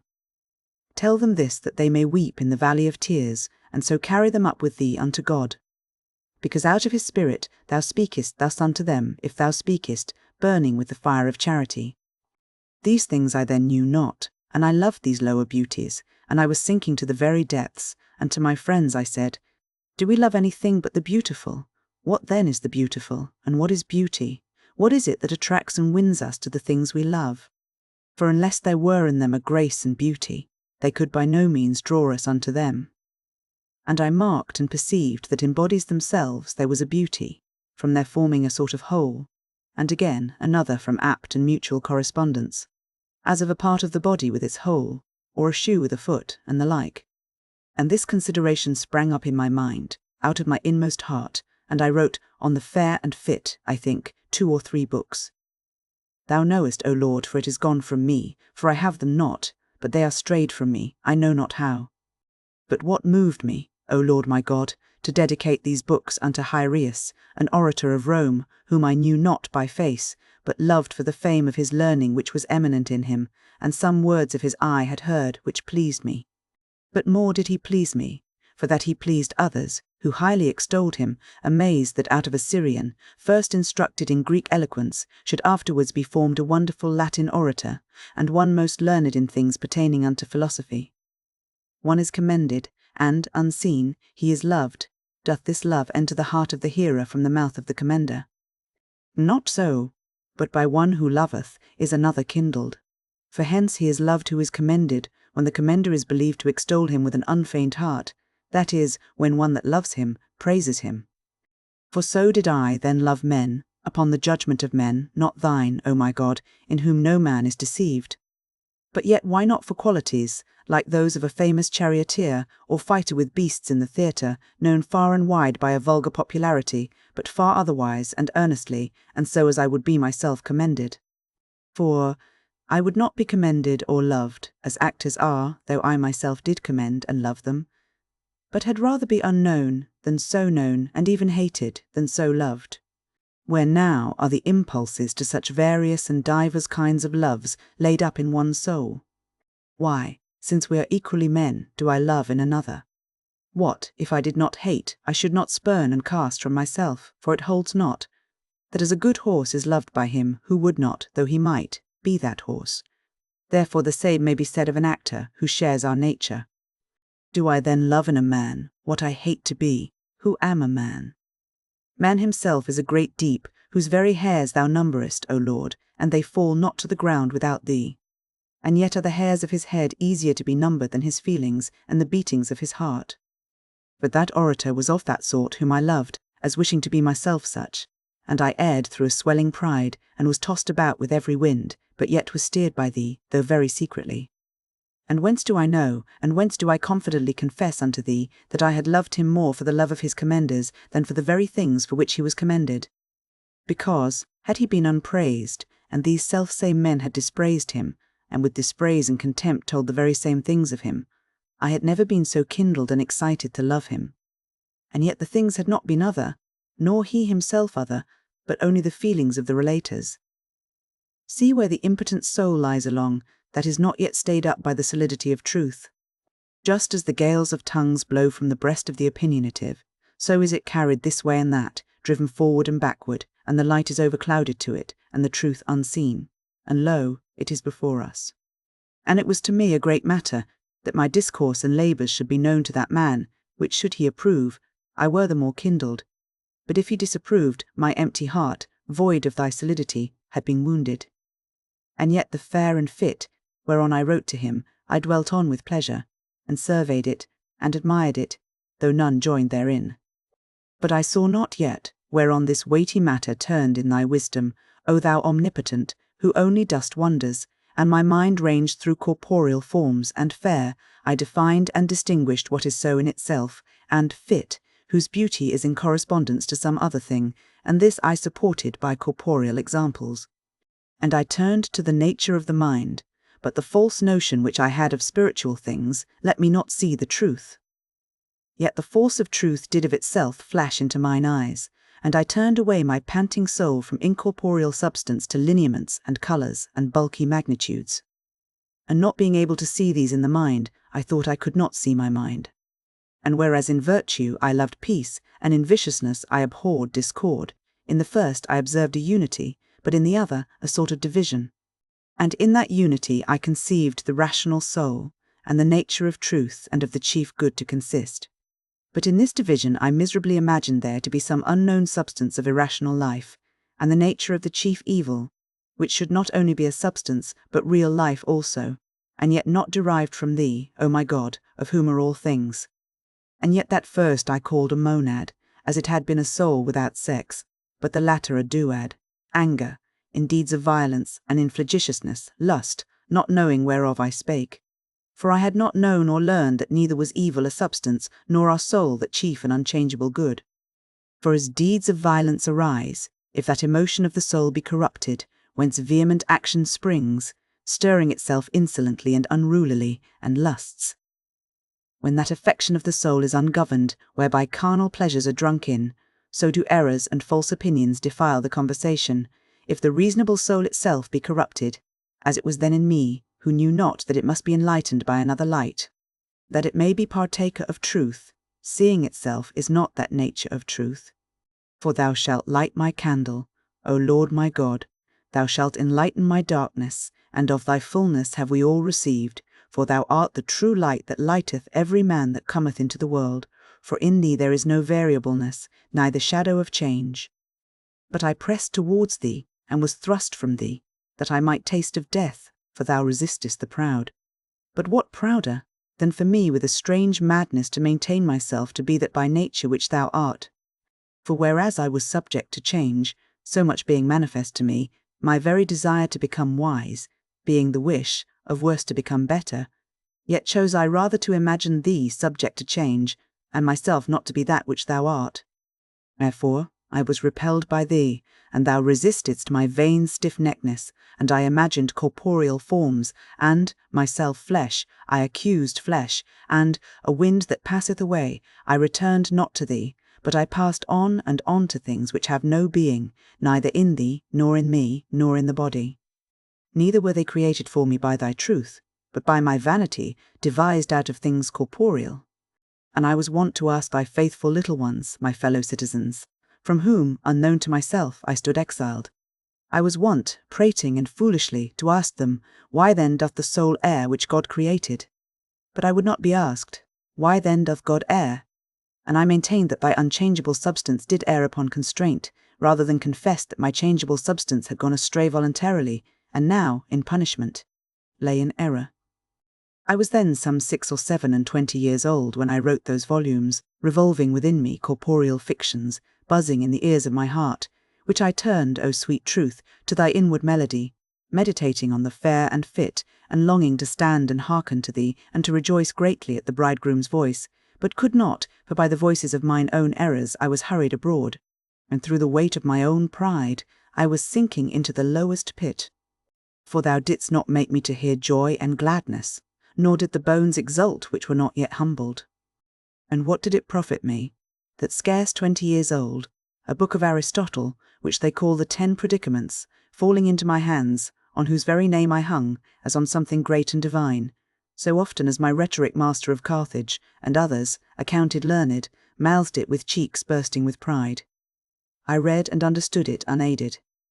And on my conferring with others, who said that they scarcely understood it with very able tutors, not only orally explaining it, but drawing many things in sand, they could tell me no more of it than I had learned, reading it by myself.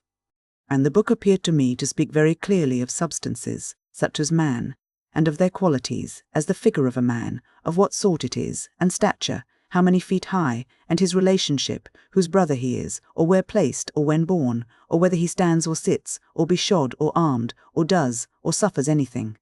And all the innumerable things which might be ranged under these 9 predicaments, of which I have given some specimens, or under that chief predicament of substance.